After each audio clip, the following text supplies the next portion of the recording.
What's going on, Lords? Mic check, mic check. Talk to me. Six Layer, what's up? Patcho, what's up?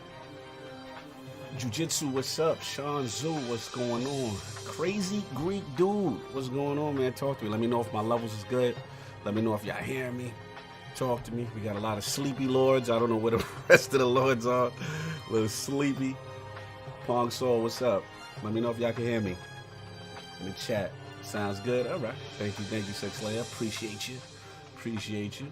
Yeah, we're gonna get Dutch in here in a minute. Candolph, I like the name. I like the name Candolph. Happy Lord's Day. Salute. King is coming. King is coming with theme music, so we're gonna have to mute him when he comes in, so we don't get that copyright strike. Flamish, what's up? I saw you earlier. I'll check that DM. I didn't forget you. What's going on? Attic is in the bushes. I don't know where Attic's at. All right. So can you guys bump the audio up a smidge? It gets louder. Oh, you want me to bump it up?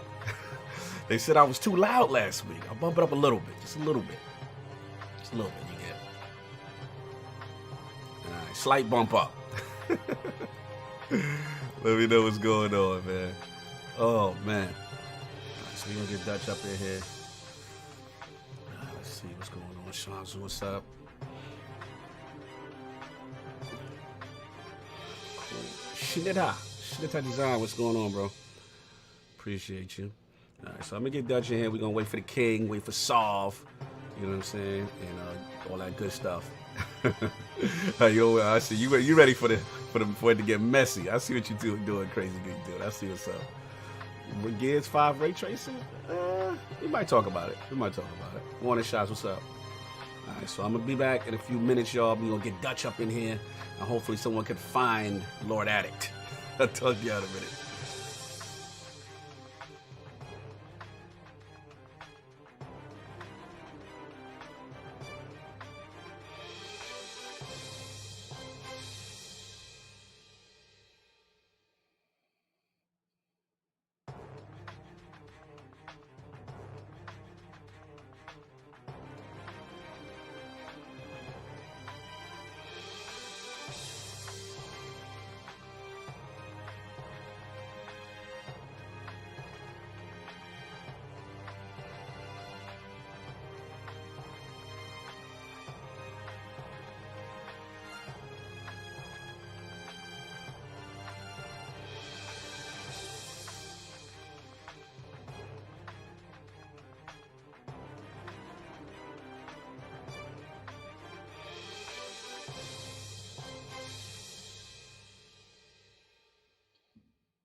All right, mic check right quick. Flamish. I can't stand those dudes. I'm telling you. No, Flamish, welcome to the realm, man. Say salute, brother. Put the crest up, you know what I'm saying? Put the horns up in there. Put the crest up for your brother. Exactly. Put the joint up right quick. We got solving the realm. Addict is in the bushes. We don't know where Addict at. Let's find out what's going on with him. He partying with Terrafimo last night. Yeah, Terra and new. Yo, we're gonna get into that. Yeah, get into that. Yo, did you see UFC? Because I watched UFC too. Yesterday. Oh, we're gonna get into it. We're gonna get into it. Yeah. All right, chat. We will be back. Was out there. We're gonna give it a couple more minutes, and hopefully the young wolf, we can get him from under the rope. And we'll be right back.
Hi, this is Lord Sovereign from the Iron Lord podcast. As you guys may recall, a few months back, King David OTW announced an amazing giveaway for the Xbox Series X. Well, I'm proud to announce that the Iron Lords podcast will once again be giving away another console at the end of this year. And that console will be a PlayStation 5. You heard correctly. So, how do you get in on this amazing giveaway? Let me explain. If you're already a member of the realm, you're good to go. If you support us either on Patreon or YouTube, you already have a ballot to win this amazing console. And if you support us on both platforms, you have 2 ballots to win this amazing console, as you also have 2 ballots to win an Xbox Series X. So, if you're not a member of the realm, what are you waiting for? Head on over to patreon.com, go to the Iron Lords Podcast Patreon page, become a member of the realm to get your chance to win a PlayStation 5. You can also join us on YouTube/Iron Lords Podcast. Become a member of the realm, and you will also have a ballot to win a PlayStation 5 console. And if you want to support us on both platforms, you'll have 2 ballots for each system to win either a PlayStation 5 console or, of course, as King David said, an Xbox Series X. This is an amazing opportunity that the Iron Lords podcast are so happy to bring to our community because you guys give so much back to us. So again, if you're not a member of the realm yet, what are you waiting for? Go out, join the realm on either Patreon or YouTube. And until next time, I'll see you at the round table.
All right.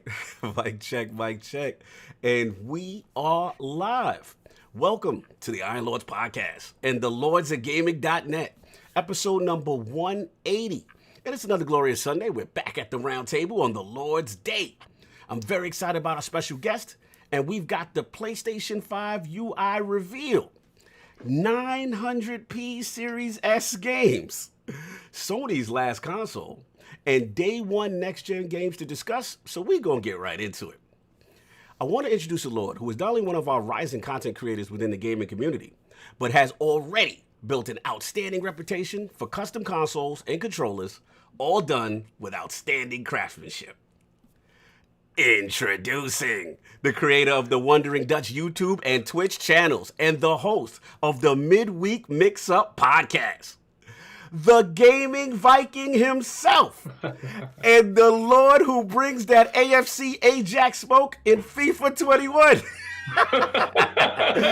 Live from Newcastle and making his debut into the realm of the Lords, my man, Lord Wandering Dutch. How you doing, sir?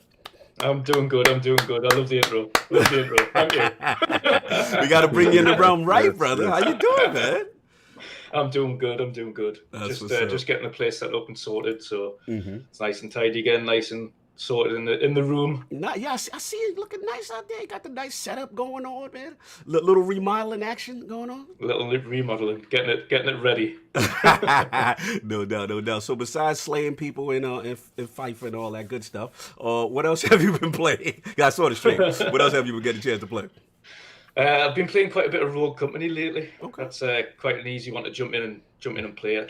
I mentioned you seen on Twitter trying to go into Destiny 2 and get my arse handed to me. Yeah, I see you jumping into that. I see that. Would he try to jump in trials? No. I'm only like 750 light. But Oh, man. Oh. it was Nah, the don't new worry. expansions just getting absolutely smashed. Yeah. They're gonna have an onboarding program for you, sir. On Thank Beyond God. Light November 8th. Yeah. Don't worry. They ain't gonna. They actually. It's a point of contention that they're gonna revise for new light players. So we got you. You know, so I'll be joining you on December 8th though with the 60 frames.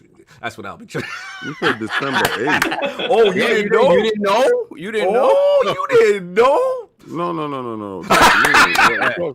Oh, yeah. My November 10th was. Yeah, on me deck. too. What I happened? thought so too until Bungie put the announcement and all NextGen is coming on. 60 frames on December 8th. They pushing the patch back, but all the systems, even the Series S, everybody does it, and they do a field of view sliders like PC, which is huge. So That will be out day one, though, right? That will be out the 10th, I believe, the FOV, No, from what I heard. From what I heard, it's together. It's all We gotta together? wait. Yeah, we Okay. gotta wait. So it is what it is. Day. After a night of fantastic combat, I went to bed. You know when you go to bed with a smile on your face, like, oh, it was a good night. Yeah. Yes. I got a call 4:30 in the morning, like, oh, we need you. Oh, no. Oh, So no. I'm almost literally just walking through the door right now. So I'm in the bushes, but I'm here. My man, You worse than Dustin's a in the doctor. building. Yeah, for real. Yeah. Well, for certain aspects of my job, I am on 24-hour call. Yeah. So, it's to be expected, but it's still heartbreaking when it Yeah, happens. when it actually, when the phone actually does ring, you just look at it like, oh, hell no. oh God, here we Not go. today. It is. I feel you, sir. So that's it. Get a tell with all the work. Did you get a chance to play anything this week? Or? Nothing in the bushes completely this week. No Hades. Not even Hades. I got to play. So that's it, man. I still have. Don't worry, I ain't played either. Yeah. Yeah, because you waiting for it to come. We went for Game Pass, but There we go. I can't wait till you actually play it because you're gonna be like, oh my god. No, I see it all the time. It look beautiful. Mhm. It look beautiful, and I respect your rogue gameplay stuff. I respect you, sir, and I definitely can't wait to Phil Dominus, Maximus Aurelius Spencer brings it to Game Pass. You know what it is about that game. Those games like that, like Dead Cells and Hades, you get increasingly better. Like you become stronger as the game goes along, right? So it helps you a little bit. There's certain things that run you that you lose, but certain things that overall you're getting stronger. A game like Spelunky, which I want to play, definitely part 2. Spelunky is a roguelike, right? Roguelike. It's more like a straight up rogue. Like it has instances where you are getting somewhat better, but more often than not, it's just how It's like that mind game, right? That is on Game Pass right now. That they keep throwing me down in little dungeons. That little mind game. That game is a roguelike too. It's good, but it's not like the action, pure action, all out like Neon Abyss. That's my crack. Right there. That Neon Abyss is crazy too. I haven't played that yet, but I've heard fantastic things about it. So that's it. No gaming this week. I'm frauding. It is what it is. It is what it is. And of course, we have the Incredible Hulk of this, aka the XS Gamer. Ooh. The prophet of Xbox, king of the statues who demands nothing less than that premium experience. It is the leader of the fraud alert movement. Ooh. Beloved Lord King, how we doing, sir? You know I'm doing fantastic, but hold on 1 second. Turn the beat around. Oh, Let me see that Iron Man. So you're giving the previews now. Let me tell you something, man. This Iron Man is the masterpiece line of XM Studios. This is one of my holy grail. That is gorgeous. Yes, Gorgeous. it's amazing. Is absolutely stunning. When y'all get the chance to see this joint, I'm gonna debut the 9 on this. You're gonna see it in 5K. If your TV don't display it, then don't worry about it. You're gonna get the 4K. You're gonna get the 4K downgrade. Downgrade. We're gonna underclock and we're gonna remind us out your boost. Y'all used to it. We're gonna pull back the boost. We're gonna unboost you. But first. I ain't even gonna talk. First, let's give a shout out. Let's talk about that UFC, Saab. Let's just get into that UFC. Did you see the UFC, sir? I only got to see the Ortega Korean Zombie fight. Okay. Let's just go there because all right, the other fights was Jessica Andrade, oh my lord. Yeah. For sure. She was mad beastly. But let's get to the Ortega Korean Zombie because when I'm watching it, when he came out with the no hair, what did you think there? Because I was like, No, when I saw that, I said, "Oh, my man streamlined like a missile. He like a bullet. He going for the heart. He is out here for that bang bang." Pause. He went in for the whole fight and nothing but the fight, and he rebranded the hell out of himself. Yeah. Oh, shout out! We gotta give a shout out. We want to get Big Cloud. You got us real quick. Give me 1 second. We have Big Cloud with the $5 super chat. It's the Lord's Day. Smash that like button. Thank you, sir. My man, salute. PlayStation. What's going on? For sure. So when they was getting in the mix, yo, what took it aback? I was like, usually Ortega is balls to the wall, all out, and a little less refined than he was yesterday. He showed poise. He showed direction. He showed that he was coherent at all times because that spinning back elbow that he caught the Korean Zombie with, and he didn't even hit him flush. He hit him with the back of his bicep. And the Korean Zombie was like, "What the hell?" You know what it is? It comes down to when a fighter takes a loss, like he took to Holloway. Like it's a moment in their career where it's either they're changed for the worse at that point, or they learn from that and they come back even stronger. And I think what you said is exactly what happened with him. He came back and he knew that he needed to be more measured. Like you can be aggressive, but you need to learn how to stay in the pocket and move in and out and not stand and use your face to block punches. Like you can't do that. So at first when I saw him shave with his head shaved, I was like, okay, this means he's focused, or this means he's off his rocker. It's one of the two. one of them two. So to see him that focused, I was very happy because again, this is a guy that was skyrocketing to the top.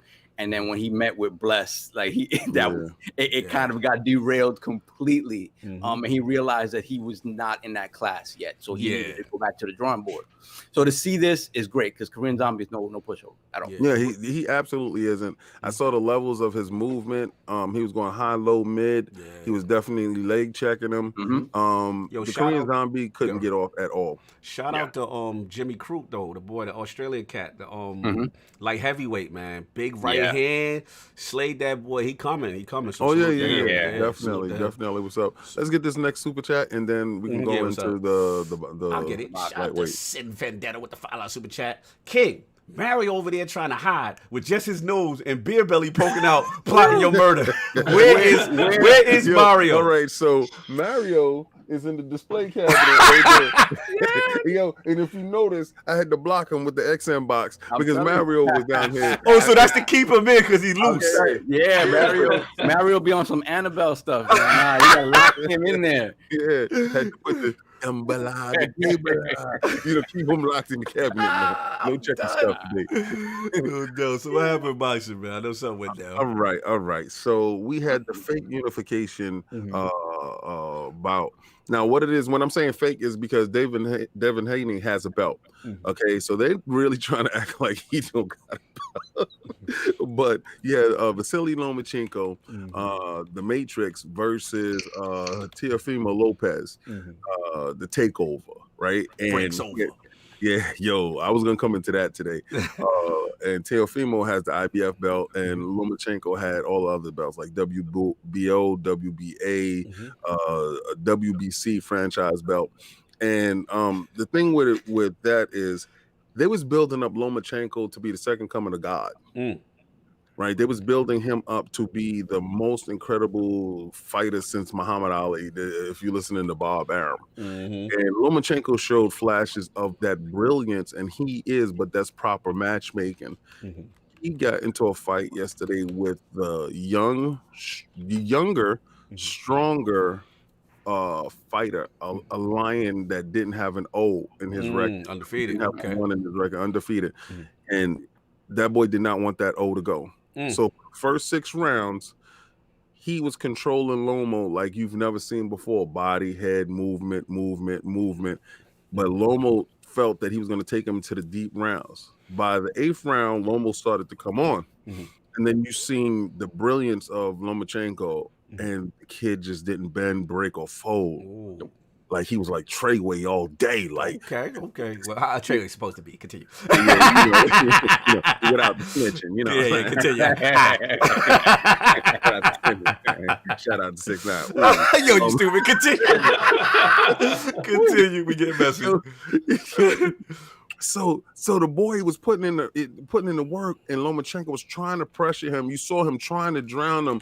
But the kid just kept coming up for air. He'll turn him, he'll spin him, he'll throw the uppercut. And he hurt Lomachenko plenty of times in this fight, something I didn't think that was going to happen. First, I have to give a shout out to Raquinho. Salute to him. Yeah, me and him was going back and forth, chatting back and forth. And we was like, yo, I hope they don't rob old boy. 12th round came. In that 12th round, he showed me he had balls of steel. Because Lomachenko met him in the middle of that ring and tried to go for broke. And that kid fought him off and beat him back up against that rope. And definitely, if it was 13 or 14 rounds, he'd have probably knocked Lomachenko out. So this is coming of age stuff. This is the boy. The boy put his line in the sand and was like, "Nah, I'm here." So my prediction, yesterday CombatTalk was supposed to make his triumphant return. I had some technical difficulties, and I had to shoot out and take care of some stuff. No doubt. But it was my whole prediction of the fight was going to be Lomo by split decision, because you got to respect these old dogs. They both Olympians, and Lomo's a 2-time Olympic gold medalist, while I think Teofimo's a silver or gold. I have to double check, but both Olympians. You got to take it from the champ. Yeah. And I was like, I don't know if the boy's ready to take it from the champ. Well, he took it from the champ. Oh, so they gave it to him too. Yes. No. He took it. He took it. They ain't giving him anything. You know how boxing be sometimes. Yeah. Well, this is the thing that's interesting about this, right? It's like in boxing, especially when you're at the stature of a Lomo, you can sort of dictate who you fight. You can dictate who you fight, and you can make fights that make sense for you, right? As great as Floyd Mayweather is, like he was able to dictate who he fought, and he was able to fight guys. He was able to see weaknesses in guys and exploit things in guys that maybe some people couldn't. So he knew when to fight them. He knew when was appropriate time for him. He was Money Mayweather, not Pretty Boy. Pretty Boy knocking him out. Pretty Boy fought. Exactly. When he became Money May, he became more of a businessman. He's like, okay, let's figure out how to do this. So the fact that you see that a 23-year-old kid, no matter what his record is, get a shot against Lomo, boxing isn't built that way. Like you got to build yourself up. You can have 20 wins on your record and back alley. Precisely. So the fact that this kid got the shot and did not squander it. That's what's up. That's what's up. And now he was talking about it at the end of the fight. Like he literally said, I drew the line in the sand. Now all the other kids, the up and coming ones, that's it. We're ready to take over everything. So it remains to be seen if his brethren coming up are going to get those same shots. Right. But I didn't like when it came to the number scoring. Right. I thought the fight was closer than what the numbers indicated. Yeah. But the right guy won the fight. You talking about that 119? Yeah, 119-11. I was like, come on. You know man. what? And you can make a case for all of it. Because at the same time, if Lomo won like some part of the round. Lopez came in and run the other half of the round. Yeah. So it was whatever they was looking for. And in this COVID state right now, they just don't have no distractions. There's no crowds around bothering them. So, they're not going to be swayed by the crowd like, oh, none of that. They just seeing what they're seeing, and they're going by what they're seeing. So, this is what's up. Oh, they go hit us with the time soon, sir. Time. The thing about this fantastic is you may miss the crowds, right? You may miss that atmosphere. But to tell you the truth, this is as pure as it gets. Boxing and UFC. This is we're in the gym. In the gym, no distractions. Facts. Let's get it on. Yeah, that should but first I gotta say, my prayers go out to Gaz from Game On Daily. His grandmother passed away. I was supposed to be on this show on Saturday, but due to the tragedy, of course, family and everything is first, so my prayers go out to him and his family. Salute to guys. Our condolences to guys. So what I was playing this week. What you playing this week, sir? So after seeing that, Assassin's Creed Valhalla. Yes. I had to get my Odyssey. Okay. I had to finish my joint out. I had to play hard. So still ain't finished it yet, but I was playing that and Neon Abyss and some Destiny because it's Festival of the Lost. No doubt. I love the Haunted Forest. I really love that aspect of it. Go through the darkness and then like a spooky house and fight the boss. So I love those little events for Destiny. So that's where I was at playing this week. That's what's up. And of course we have the gaming ninja himself, the Shinobi, unlocked. LordCognito, spreading that realness in the realm of the IOP. Not telling you what you want to hear, but what you need to hear. Yo, happy born day Sega Master System, y'all. Put it together for one of the goats. For one of the goats, the little red and black joint, you had it. You had it. The little card. The most powerful 8-bit. The most powerful 8-bit console with the Z80. Let's talk that Z80 talk, so. Shout out to Real Double Dragon. Hey, shout out to Real Double Dragon. Shout out to Zillion. Shinobi, Hang On. What else we had? They was doing 3D before 3D. They was doing VR before VR. Oh yeah, remember that? Remember that? He said we will get revenge for you. We will avenge your death. Happy born day, Sega Master System. Shout out to my boy Stephen Denton. You know what I'm saying? Developer for Two Touch Studios. We were talking some Sega talk, man. So it was good to see you. So salute to that, man. Yo, stop. I see you fanboying with the NES for life, man. I see you in there. I see y'all in there. Stop it. This is Sega's day, man. Y'all had y'all one. This is Sega's day, man. But and they was the first to do back compat. Remember, there's the Z80 controller that had the Genesis. Listen, man. Sega was doing VR, back compat, all that stuff now, man. Yeah, they was ahead of their generation. They was definitely. We will get revenge for you. we will catch those who have murdered you, and we will definitely get revenge.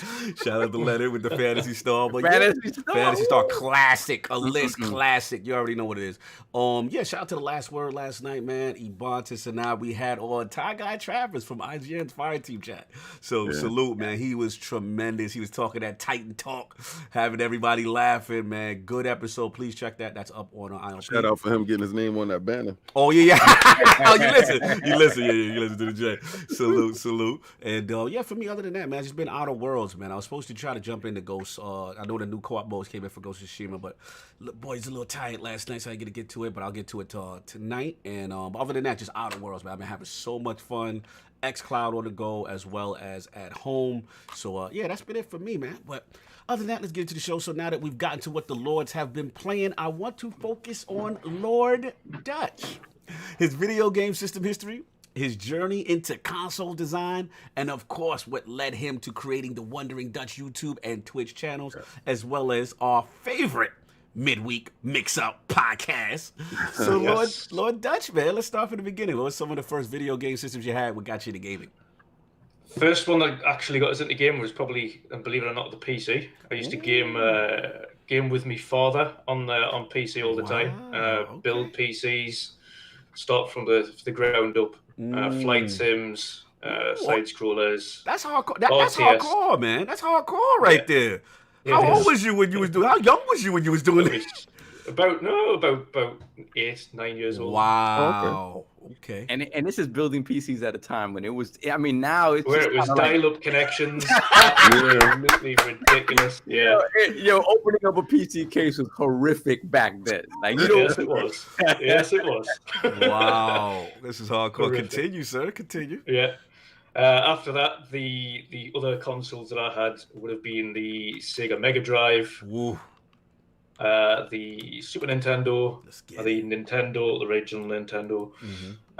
Then on to PlayStation 1, Game Boy, Game Boy Color, Game Boy Advance, PlayStation 2, missed PlayStation 3, 360, OG Xbox One, Xbox One X, Xbox One S. Wow, you pretty much had everything. PlayStation 4 Pro, PlayStation 4, you name it. Let me shout out some Pretty consoles much covered it. you haven't mentioned. Did you? Because you had a very wide range.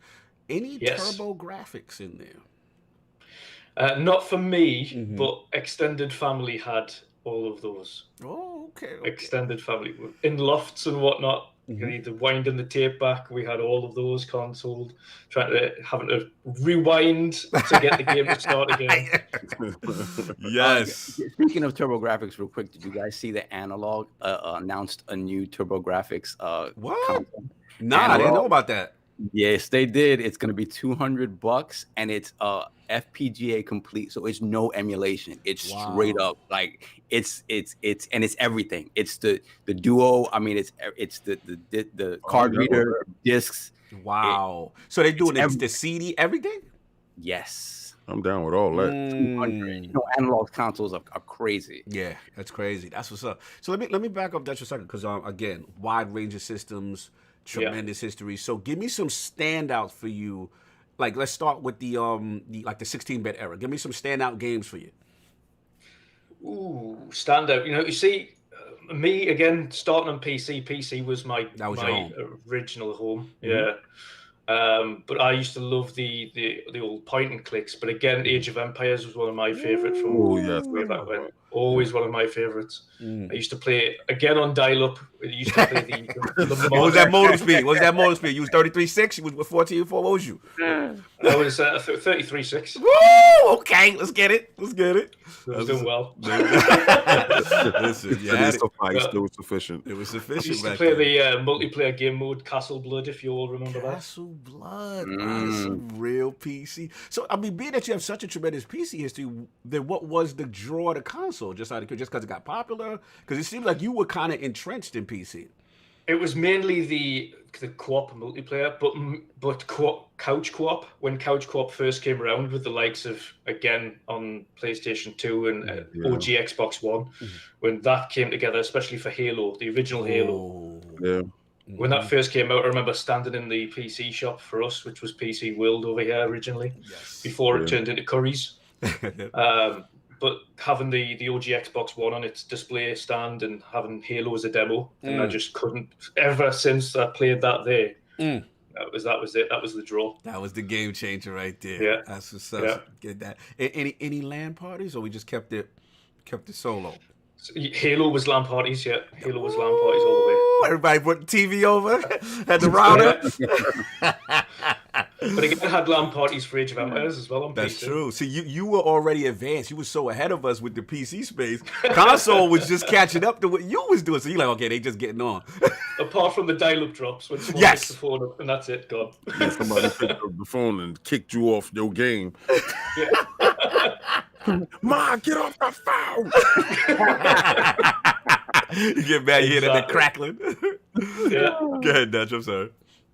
No, that's all right. But no, it's again. But you're going back to OG Game Boy as well. If you all remember that with the cable that you had to connect to each other. Yes, sir. Yes. Yes. I remember that with Game Boy Advance when we was playing Tony Hawk. Let's get it. Yeah. When we sitting there with the links. Remember? Links was my joint. And California games. California games. Slime World. That was my joints, bro. Yeah, but you know what's funny? Like, Game Boy was so popular, and like, what's funny? Remember, like, so you had to buy like a kit. There was like a magnifying glass, the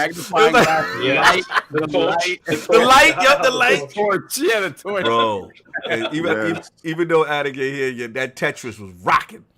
It was the greatest. I don't care what nobody says. Yeah, man. So you had the handhelds, you had that Game Boy. Okay. Yeah. That's what's up, man. Tremendous history, man. So just kept, you still, but you've been pretty much doing everything, console and PC, all the way up through.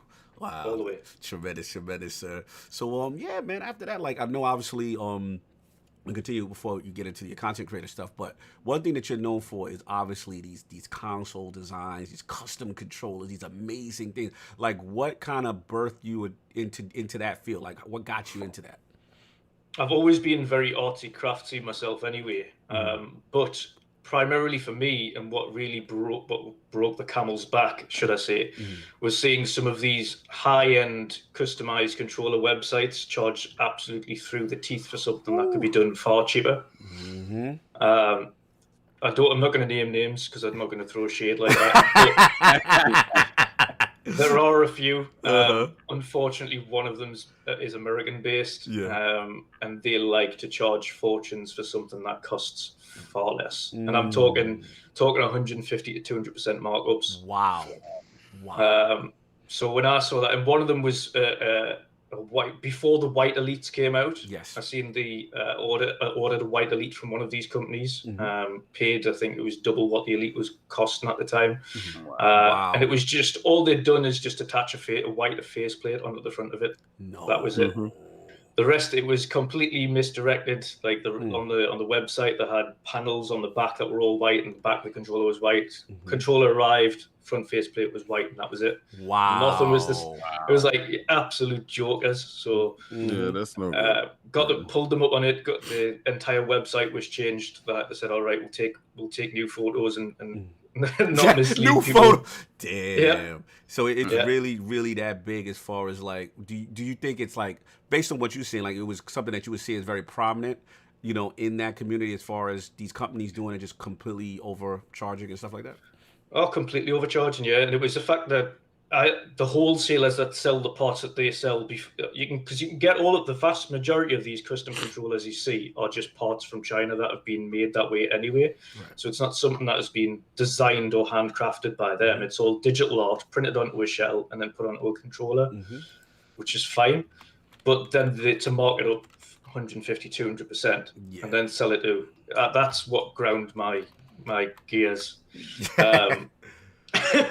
But no, specifically for that, I went out on a limb, saw how much all of the wholesale parts were, ordered an absolute boatload of wholesale parts, and then got started doing getting all the elite parts, again, wholesale elite parts in, so you could essentially turn any controller into an Xbox Elite Pad or a PlayStation Elite Pad or a Nintendo Switch Pro Elite Pad. Any kind of paint you can imagine, whether it be glossy or matte or rubberized, or literally just finding out what would work best, what wouldn't work, trying techniques, and then get to the bottom of it and saying, right, okay, well, all I'm going to charge here is for my time. I'm completely transparent with when I sell. So what I'll tell them, I'll say, right, controllers are cost of controller unless you have a controller that you want to ship to me first to customize. This is the wholesale cost of all of these parts. You decide what you want to put on the controller. And then for my time, for actually physically customizing it by hand, then I'll charge depending on how the complexity of the design. So I only usually maximized anywhere between $10 and $20 for my time. Max. That's pretty honorable, sir, because as we see, as far as this is a big business, controllers and colors and customization. The popularity of that has really gone up. So salute to you, because that's how I think I first came across you on Twitter. You would have these amazing designs, and I'm like, who is this dude? Like he's making all this fly stuff, and I'm like, yo, this is crazy. So to see you do that and just to see where your position is about that is very rare, and it's cool to see. Now, you've always had that background, or this is something that you just said, you know what, I'm gonna try this, you know what I'm saying, because I don't like what's going on in the industry? I've always had an art background, so I can draw and paint and everything like that, fine. In terms of technical ability, again, that goes back to being able to disassemble and reassemble PCs and things on the fly. So being able to disassemble a controller was pretty easy. And then consoles, again, same thing. That's why, again, I love the the complexity of the PS5 shell. It's just a case of snap off, there we go, ready to go. And again, the capabilities of that is going to be much easier for me to customize. But for me specifically, it was I had the background in art anyway. Nice. But it was the one that pushed me to start doing it and doing it again, far undercutting it, but also to create something that was one of a kind for every customer, as opposed to just, I like this controller, make that controller. Right. It was more of a bespoke. Right. You tell me what you want on the controller and how you want it, and I will make it to that way. Nice. I'd rather stay bespoke than just something you can buy off the shelf. It gives a much more special for the customer. Absolutely. In person, I saw you made one for Pacha, right? Did you get like a PUBG one? That one was fire, man. PUBG Elite controller, yes, that's right. Salute. I can't wait to play that on the X. Oh, yes. yes. No doubt. Sav, you want to get that super chat, sir? You're muted, Sav. There you go. He said, "Oh, there you go. Yeah, I forgot. Lady Sav had the microwave on. I'm Ancient Gamer with the $5 super chat. Say something, sir. Thank you for the super chat. Then we have Stitch with the $5 super chat. What's the deal with the Ubisoft rumor? It's a rumor. It's a rumor. It's funny now that with that purchase of ZeniMax, they got Microsoft buying everything. They can buy everyone. Everybody's copped. It's two. First.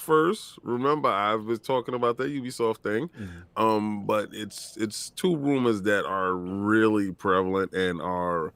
I really think I can sink my teeth into those two. So I don't know. Hopefully that stuff means true, but you'll see in Game Pass. Look at November 10th will tell you what's going down. Continue, Dutch. But yeah, man, I love what you're doing with that. Tremendous as far as that, as far as the designs and stuff like that. Now, do we have a site? So I've got a promo on you, brother. Like, you got a site right there, or they could just hit you up directly if people want to get their, controller on or consoles design on? It's just directly on Twitter. Right. I haven't created a site yet. I would, to be fair, if I was creating a site, it would be mainly to showcase what I have done and then tell them to kind of email anyway to discuss what you want. Because it's not, again, with it being completely bespoke, it's not a catalog of what you can choose from. Right. It's a case of which controller, which console, and what design. That's fair it. Enough. Tell me what you want. Yeah, fair enough, brother. Well, see, with the PlayStation 5, I could just send you my wings. Exactly. It's attached. Yeah. Just go and leave my joint butt naked inside the living room. All I gotta do is take four of them to like black, please. Like, what's up with your PlayStation? Why is it naked in the corner? I can't. Dutch got his clothes. It's like a hot dog with no bun. Yeah, a hot dog with no. Got a naked Frank. Just I'm done, yo. You stupid. Police station looking all willy nilly in the street. Out of control. Anyway, that'll get the super chat. Cedric H, real quick. Cedric H with the $5 super chat. Good morning, Lords, and shout out to Dutch for joining the realm. Ooh, salute. You know what I'm saying? We got that Dutch in the building. But now let's talk about Lord Dutch, the content creator. Like, how did that transit? What inspires you to get into YouTube, get into Twitch, do streaming, create a channel? Like, what was the inspiration? Actually, it was myself and the Dutch lads. We're always, again, the vast majority of the time when we can, we come together. Again, always on co-op gaming, getting PUBG. But it was always the fact that we'd, even throughout these games anyway, we always talked about this, like gaming news and things in between playing games. So I thought, right, I'm gonna create a channel, but it was watching things like the Iron Lords and RDX. Wow. Respect. And the way you guys do things as well, whereas you have fun doing it. It's not just reading off a script news. Here we go. Here we go. You know what I mean? You have fun. Brother. You have fun. You keep it real. And going through it as well, it was the way you kind of go about doing the show. That's something I wanted to bring across as well. It was have fun, bring in a good community, bring again, like yourselves, you've got a massive community as well, a very loyal community. Thank you, brother. So it was to build that community as well for ourselves that enjoyed games as a whole. We can poke fun at both Xbox and PlayStation and Nintendo. We poke fun. We're never serious. The only time we are serious is when something really does go wrong or something really does go bad. Like again, when we were starting before Xbox dropped the whole Bethesda news and things like that. You've seen quite a few of us as well saying like, this is going far too slow. You haven't shown anything. You haven't shown any games. Like it's a month before release. What are you playing at? And we're all starting to get a bit antsy. And then the Bethesda news dropped, and of course, changed on a dime. But narratives seem to change a little bit. narratives do change. But we call out when things aren't going right, and that's what we want to try and do. But we want to try and have fun. So again, when you guys came on as well, that was a great show. Had a lot of fun there. We had a lot of fun, man. A lot of fun, man. Yo, so salute to the team, like, because I love the energy. First of all, humbled that you mentioned us. As far as the inspiration, that it's surreal to hear that song, right? Because I feel like we still haven't been doing it that long ourselves. You got to read Dizzy. Oh Lord, Dizzy. We traded one bearded white guy out for another. The Iron Lord delegation. Dizzy, I don't read that stuff, but that was funny as hell. The Dutch's beard is like in the realm of like, it's nice and taken care of. Oh Lord. Abbott has his breakfast and his lunch and his dinner. You gonna slander my brother's bed. Leave my brother's bed alone. Shout out to Wilby. Wilby said bearded white guys are easy to come by. Yo, shout out to Wilby. Oh man, oh my god. We got something with the $5 super chat. We have Lord Cog. How in the world would you pick Snickers over Milky Way? What happened here, man? All right, so this real quick. There's a chain reaction on Twitter. Shout out to the Ashton Luca. Who it was? It was a couple others. Oh, Randall Thorne. I picked Snickers too. Snickers too. I don't know what the beef is there. So they going at Milky. So basically, it was Snickers, Milky Way, Twix, and Reese's Pieces. And they said one of them gotta go. I like Milky Way all of them. See, that's what they. I saw. See, I like Milky Way, but I'm like, yo, I'm not a person that like nuts in my candy. Pause, right? So I said, if y'all like nuts, that's y'all. So it was a joke, and it kept going. So everybody's coming at me like, yo, Milky Way. Even Bill Stillwell was in it. It was like, Cog, you made the wrong move. Milky Way should have been out. And I said, look, man, each his own. If y'all like nuts in your candy, y'all got. Wait. You said Snickers gotta go? Yeah, Snickers gotta go. Oh no, you in the bushes. Listen, man, I like Snickers, but y'all telling me to choose. Get the hell up out of there. All that nougat in it. Nah, you can go. That's the stepchild of Halloween. Listen, man. If somebody give you get your Halloween bag and somebody throw a Milky Way and then you throw it right back at Nah. We not doing that. Listen, man. At the end of the day, y'all team nuts. That's y'all. But anyway, man, I would have definitely loved to go Halloween trick or treating with you. I'd have gave you all. I took all the Milky Ways. All of them, man. So y'all sound like the Almond Joy kind of lords. That's another one that can go in the bush. Yeah. So how y'all like it? Anyway, enough. This is getting sidetracked. We doing too much. You don't want to talk about throwing away Snickers. We don't do that. They mad at me. But anyway, shout out to Fuzzy Belvedere being messy. That's right. Tell him, King. Listen, man, it's the truth, and he definitely deserved this today.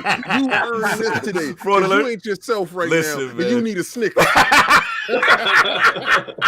Yo, shout out to Snickers going straight in the bushes. But anyway, moving along. Did we catch the super chats? We all caught up? Yeah, we're all caught up. Yo, Black Ronin said hashtag Team Nuts. I'm stupid with you. Yo, you stupid. Moving along. You cannot be hashtagging Team Nuts. And I love you, brother. That's not the go. That's not a go. That's not the go-to right there. You're going to stop that right there. Anyway, we did a hijacked Dutch segment. Anyway, continuing on. So again, you got the amazing team, man. Shout out to your team, man. I believe it's Pacha, Forza, Urin, who else we got? We got Shyamalan, And then who am I missing? I'm missing a couple. Archimedes, right? Archimedes, yes. He's amazing. Yes. And Brian. Last but not least, Breuer as well. Yes. See, I'm good. I got them all. But so like, these are just your gaming guys. Like, how did the formation of Mix Up happen? It was literally just the gaming guys. Now, Archimedes is just someone obviously we've been following along quite a while on Twitter anyway, and watching the rise of his channel and obviously his feedback, the quality of his content and everything like that. But he also makes some good points. But it was just, again, it was a bunch of us European guys getting together. And it was like, right, okay, this is what's going to happen, and this is what I'm setting up. But also it was the fact that it was bringing in so many helps with the kind of numbers week to week. All of these guys, of course, have got families, and sometimes people get sidetracked if they've got kids or have issues with kids and things like that. Then one can jump in or one can drop out and one can switch. So it's nice. It's very flexible for everybody that's coming in as well. We try to keep it that way. So it's we kind of keep it as flexible as possible. Again, for yourselves and for future guests, if there's times or days that work better for the guests, depending on who we have on, we will switch it up. So, or mix it up, as we say. I love the name. So, give me the history of the name, man. Well, how did you decide that too? Again, it was we're gonna, I think, decide first of all. I had to decide on a day that was going to be best for everybody. So it was again the midweek, and then mixing it up was simply because obviously we do mix up the chat with anything from random, nothing to do with gaming, just talking absolute shit, to the guests we have on, from developers to engineers, community support, anybody from the industry, and then again other social media influencers or podcast teams. So it was just to mix up our guests, mix up the chat, mix up our content and development. So I see the vision, brother. I see what we doing. Like, I like it, man. Like, again, been following it just to see your rise in such a short time. It's pretty cool to see, and you've had some heavy hitters on. Obviously, it was an honor to be on. Obviously, me and King came through. That was a ton of fun. That was fun as hell. Ton of fun. We laughed it up. You know, shout out to RDX. He had those guys on, and again, we talked offline, but I like that you've been getting developers on. I believe, like I said, the Song of Iron game, excuse me, that you had on the developer, and it was really, really cool, very informative. I got a lot of information, so I like the direction, man. Keep it up.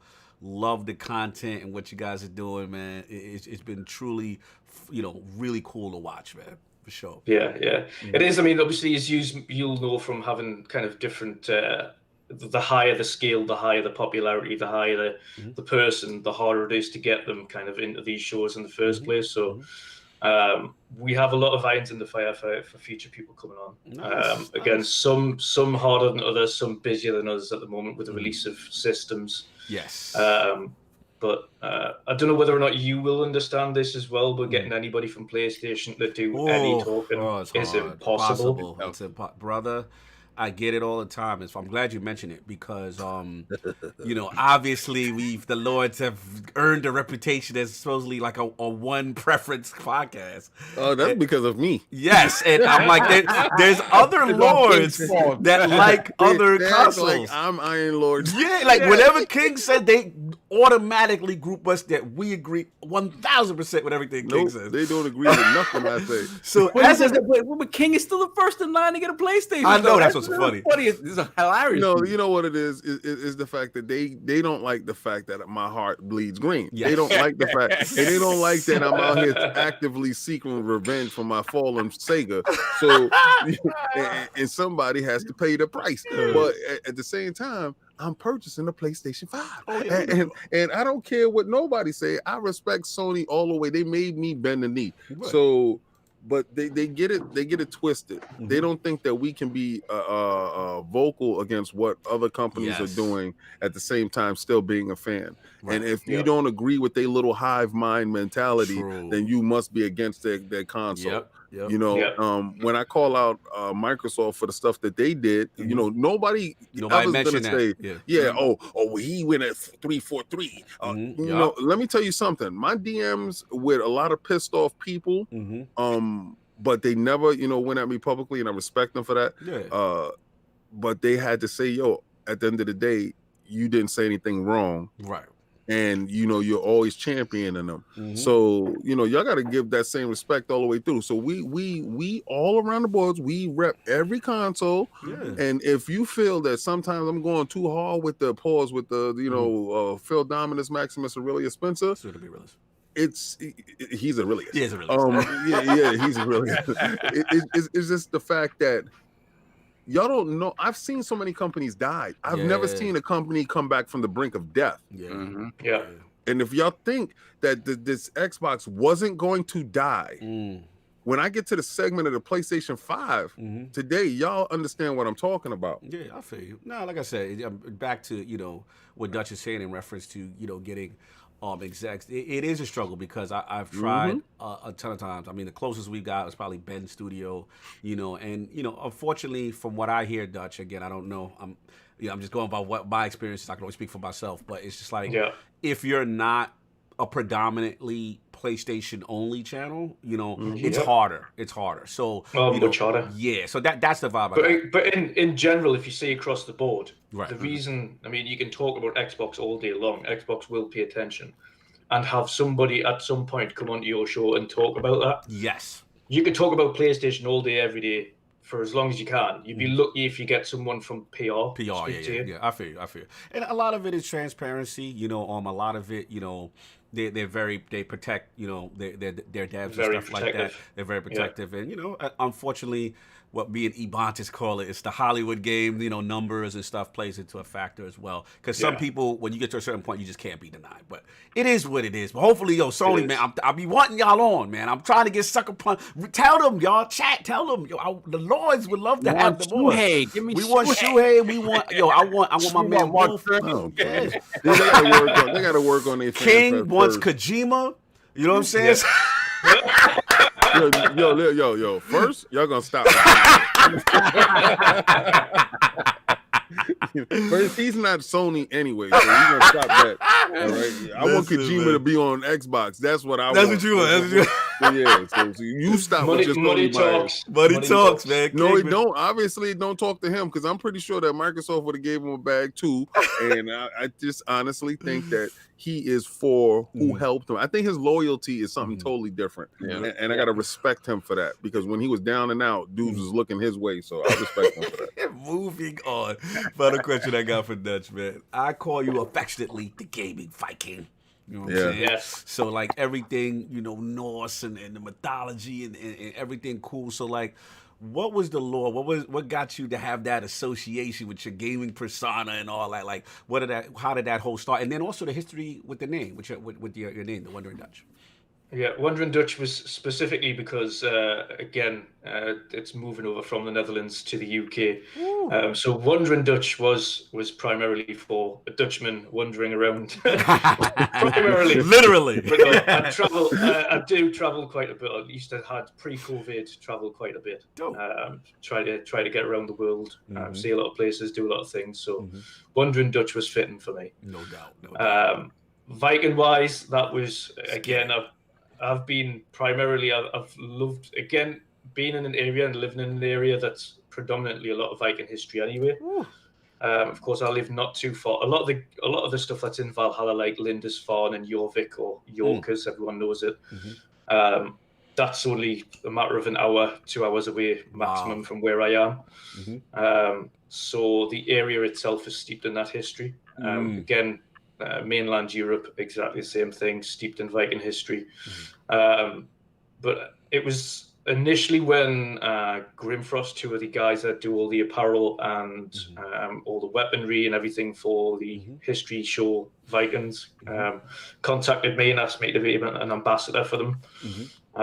So now I think we're about 100 strong on the ambassadors for Grimfrost. Wow. And they have now over 1 million, probably well over 1.5 million followers now. But they primarily do all of the, again, all of the stuff for the Vikings TV show. So nice. That's what kind of really got me into it, and got me kind of promoting kind of Viking mythology and lore and things a little bit more. Nice. But it's something I've always been very, very interested in. Nice, man. Nice. Like I said, love it. Something that's synonymous, I feel, with your persona, and it's cool to see you repping. Every time I see Valhalla, I'm like, yeah, my man Dutch getting that day one. I already know. Oh, yeah. You know what I'm saying? I saw you had the Song of Iron joint. I said, he in there day one. I already know. Because when I saw that game, I was like, yo, that's Viking right there. I'm in on that joint. You know what I'm saying? The thing that surprised me a lot about God of War, though, as well, was the detail of the mythology that they put into that game. Something that I didn't expect. I thought, they're going down the Norse route, it's going down the Viking type route. But then when you actually get into it and all the stories that Emir was kind of explaining to you on the little boat rides in between sections. Yes. All of those are factually correct. They're all mythological stories that are down to the T. So that's exactly how they're told in Norse lore. Nice. And the way they explain things. So that really took me by surprise because I did not expect them to go into such detail in the kind of the history of Norse mythology in that game.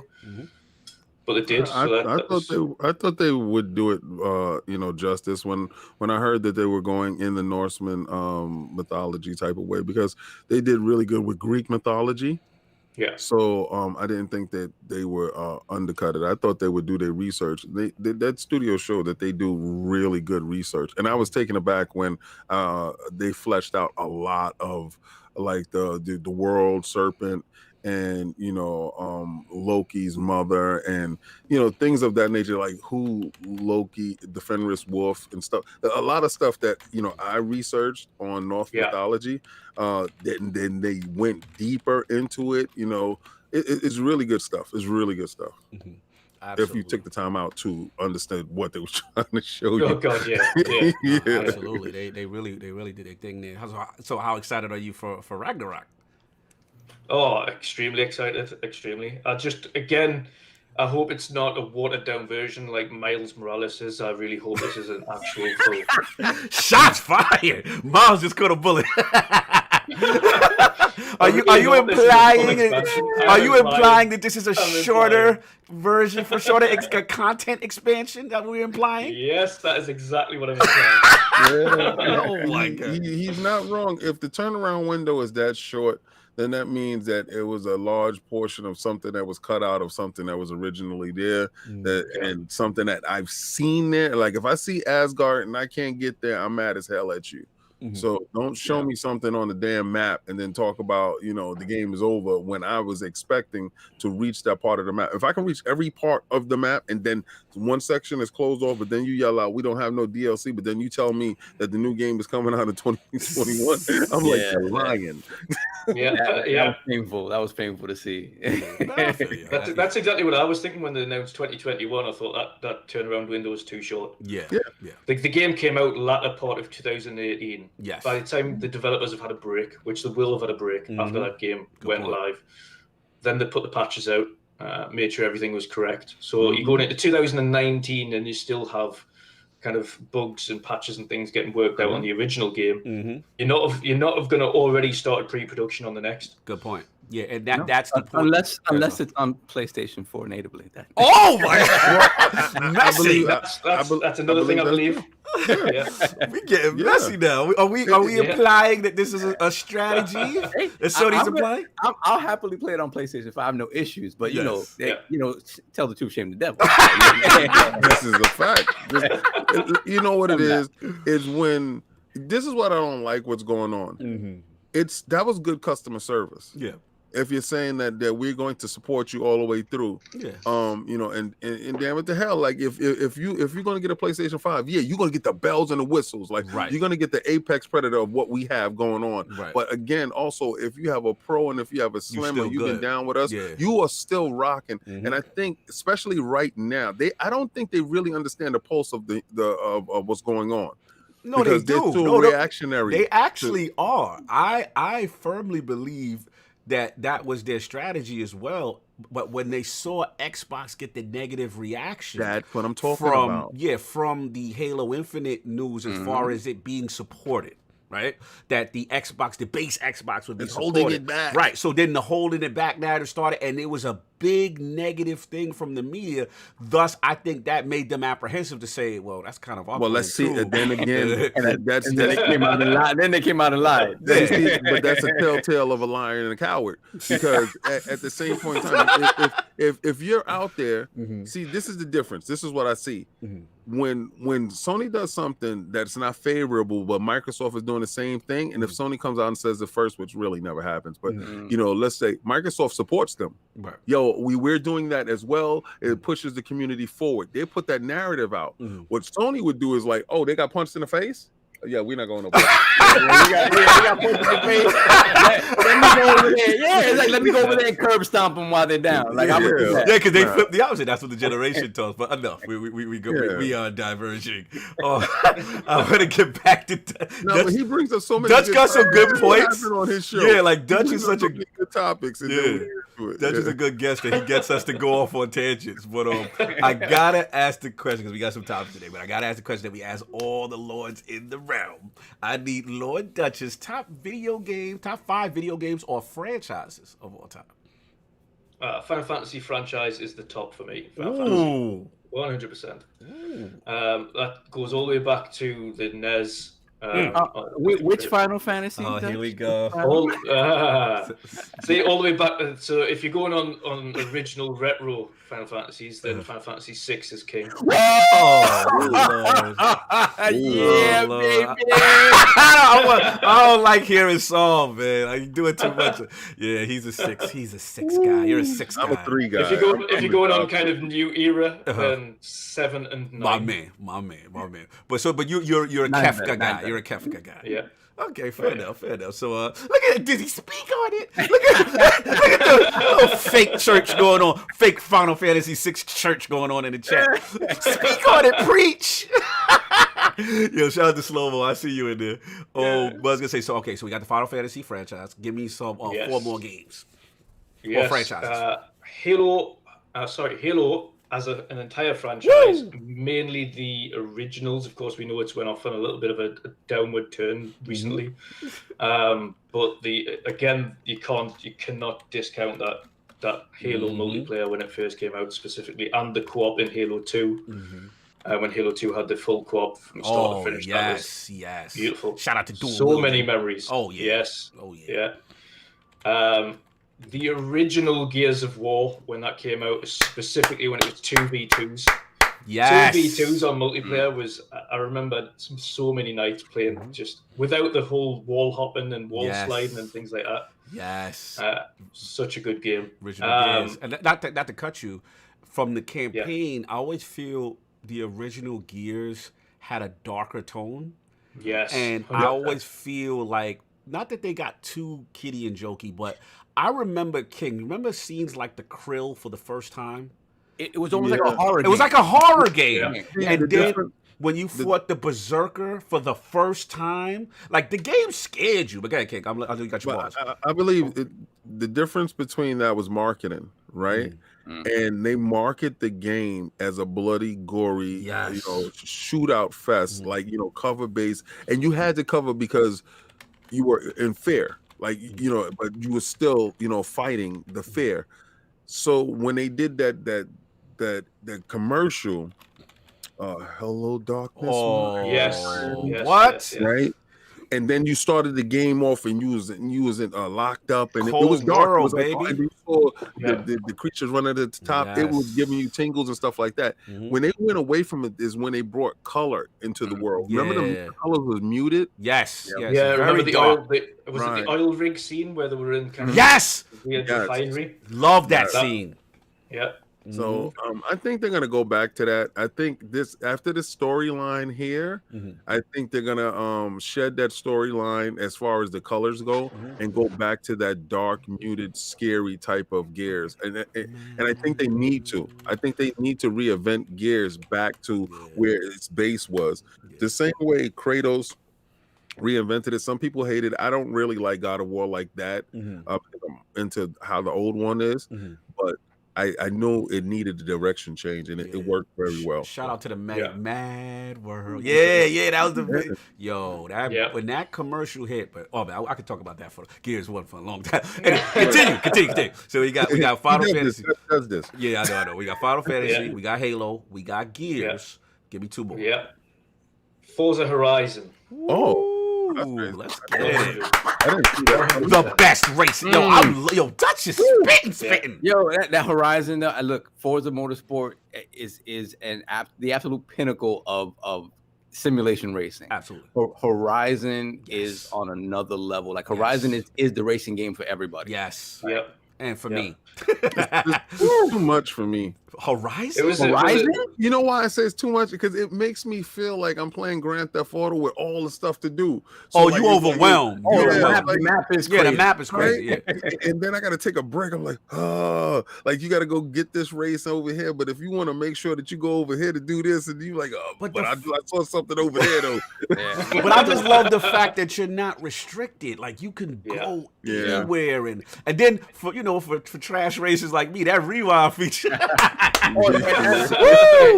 And so, Dutch, are you talking about the entire series, or you have entire series? Entire series. Now, again, 4 being in the UK is brilliant, but 3 was also brilliant. Being in Australia, loved that game, and again, the expansions have been crazy as well. Yo, Dutch, really done well on the expansions. Yo, Dutch, they love you. Others, they said this dude is the greatest guest of all time. It was for real. His list, everybody slow.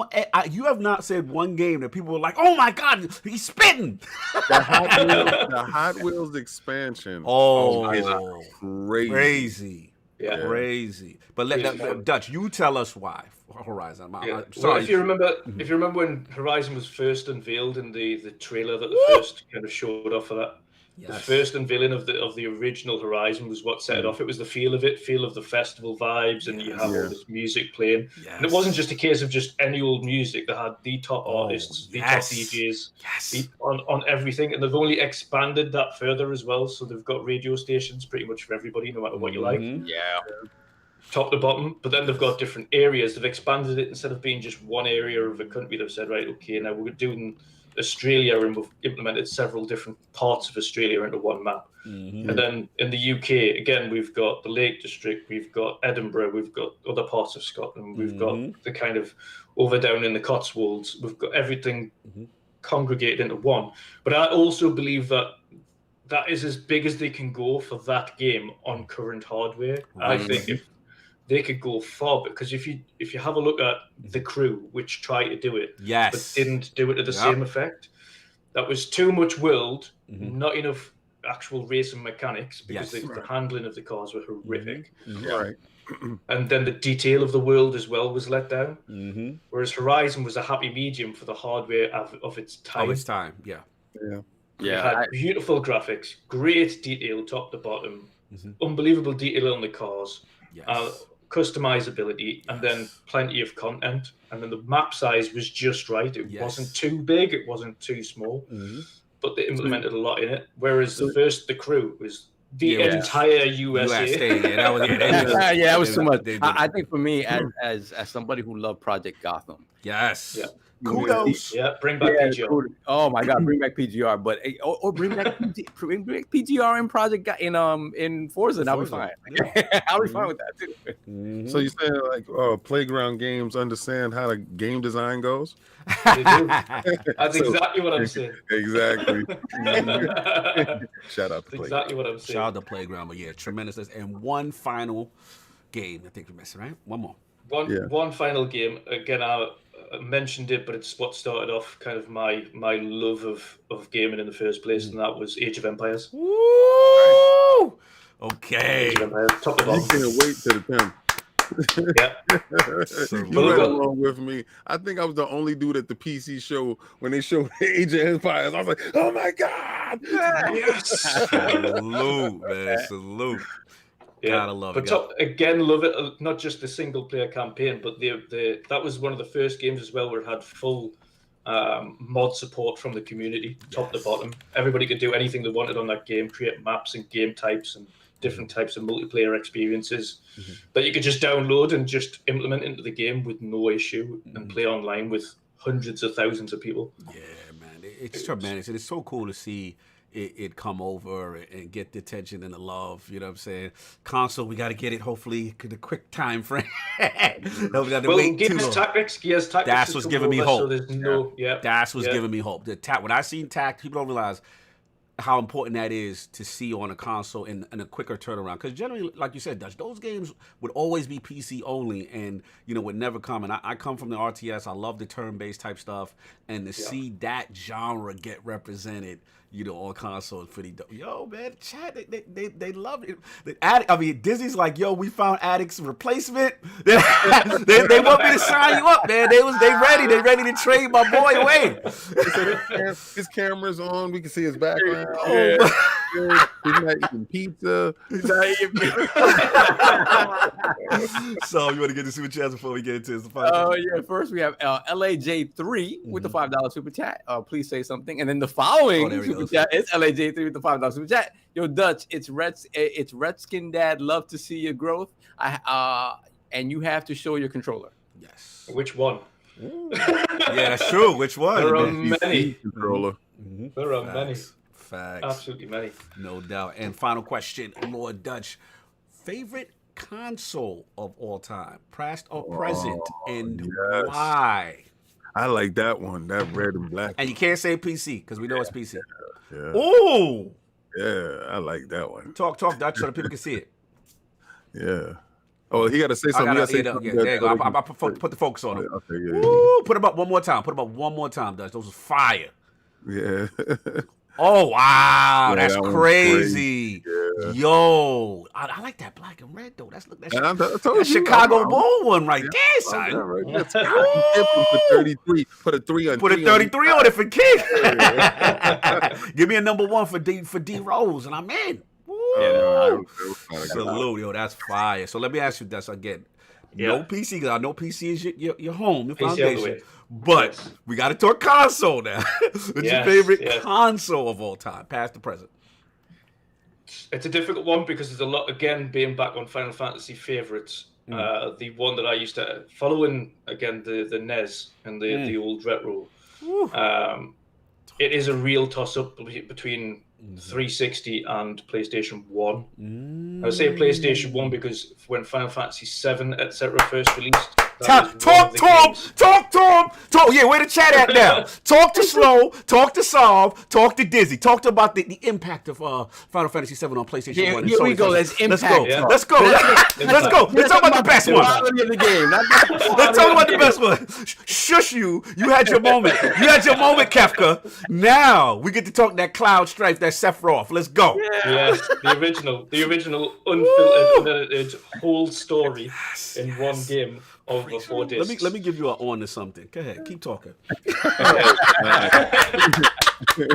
that was the game that made me get a PlayStation 1 and also play that thing consecutively every night after school, jumping home, thirsting on a big old massive screen, chunky TV. Yeah.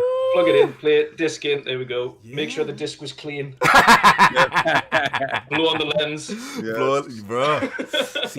And then when you finish that one disc and it said insert disc 2. Insert disc 2? Okay, listen, man. This is a COG plays the CW Final Fantasy game. Listen, man. But listen to Dutch. You see the enthusiasm when he says 7? You see the energy? It's different, right? If you were to compare games, though, which one is better? But we asking. We're asking about impact. He can talk. He can answer that. Story-wise, 6 is a better story. Gameplay-wise, 7 is a better game. Yeah. And it's always about the gameplay as far as I'm concerned. Oh, my God. The RPGs I'd love to be fair. Listen, man. Gameplay's key. Love to see 6 reimagined. Love to see 6 reimagined. I think 7 is the most divisive because of the fact that you had the way it was marketed. Yeah, you had people go purchase a PlayStation, go get that game, thinking it was an action game. It was an action game, right? It was it tricked a lot of people into JRPGs. To the menu, you're like, oh my God. Yeah, it tricked a lot of people into thinking it was an action game and it was their first JRPG, man.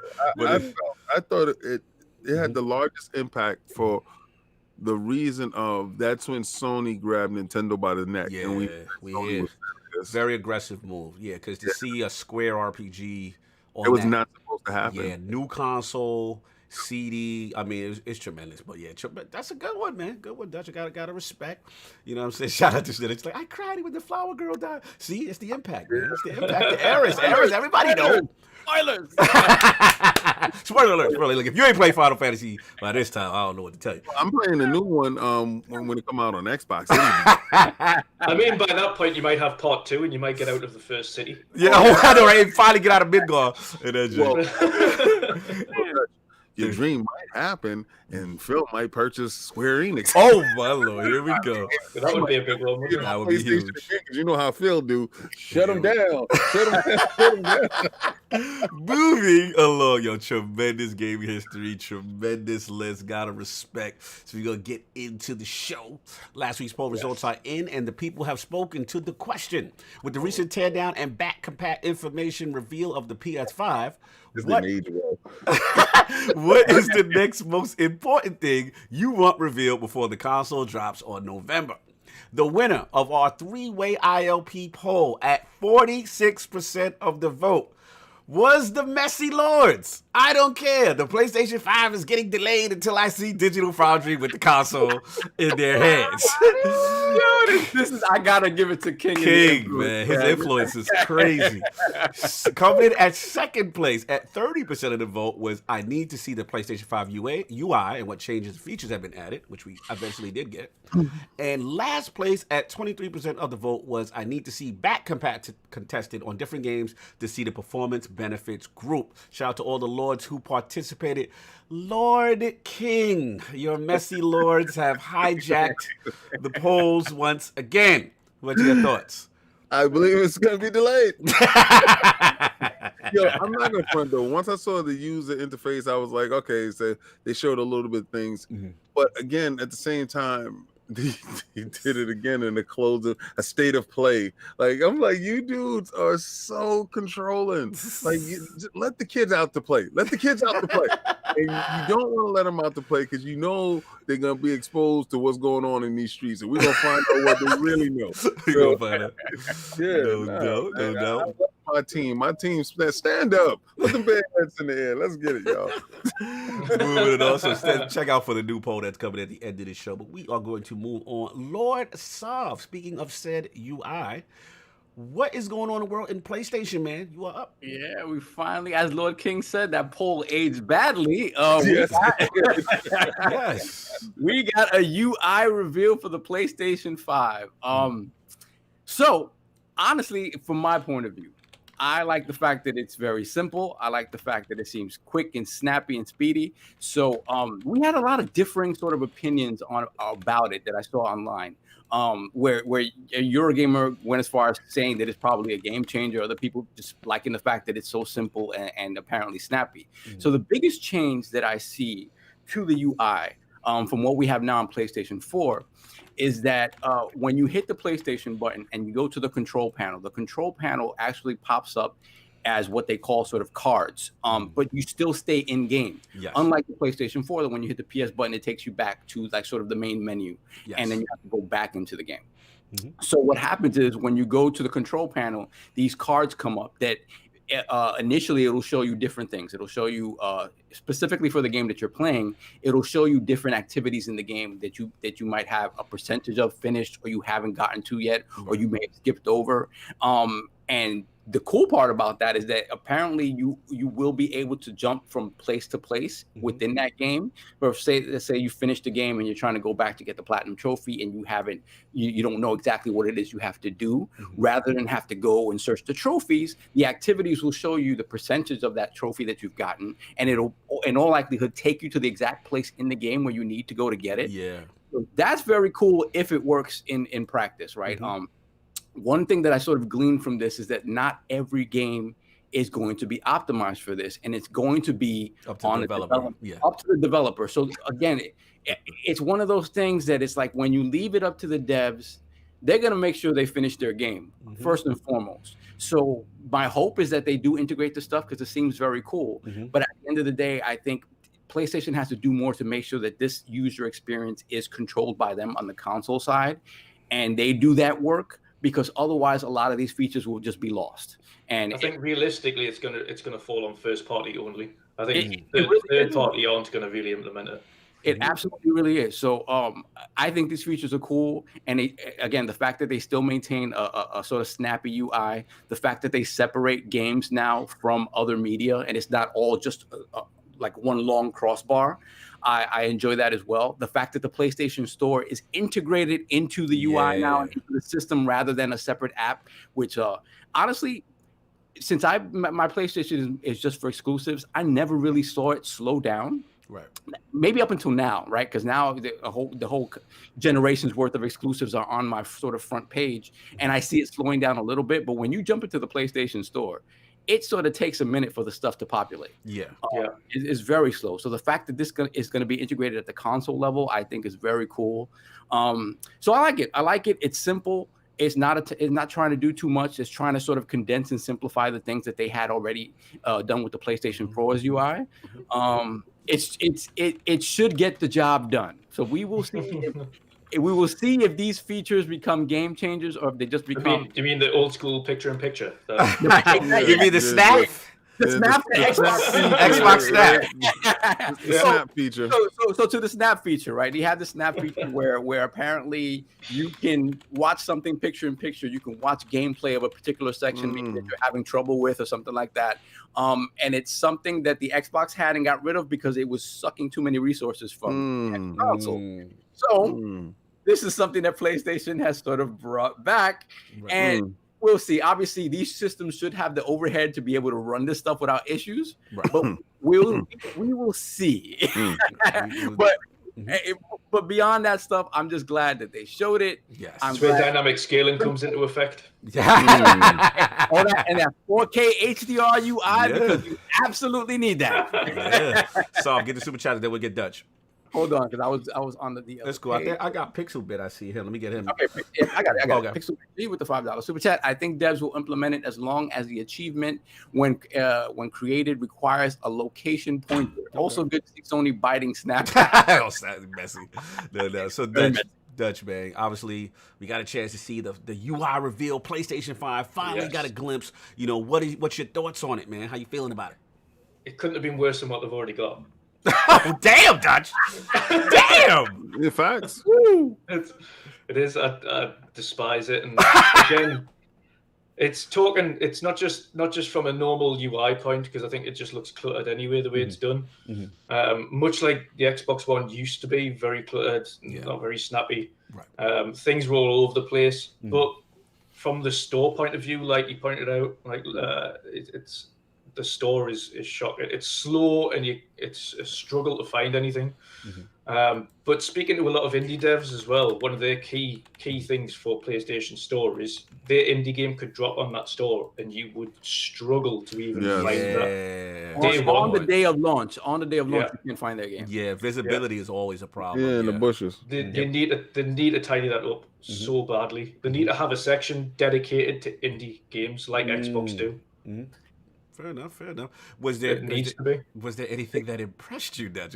Was there anything that you liked about this UI? It's smooth and snappy. It needs to be. Okay. The extra power, again, that these consoles have, you would expect that at this point. So it's not something that impresses. It's something that is required. Gotcha. UI, and I've stated this again to J-Dub on Twitter. Let's you get can it. hate it, you can like it. It's a UI at the end of the day. The UI needs to be quick and snappy. I don't care whether or not it's 4K or 1080. Oh, we're getting into dashboard gate now. Does not bother me in the slightest, because I'm not playing on the dashboard. I'm playing in games. Ooh.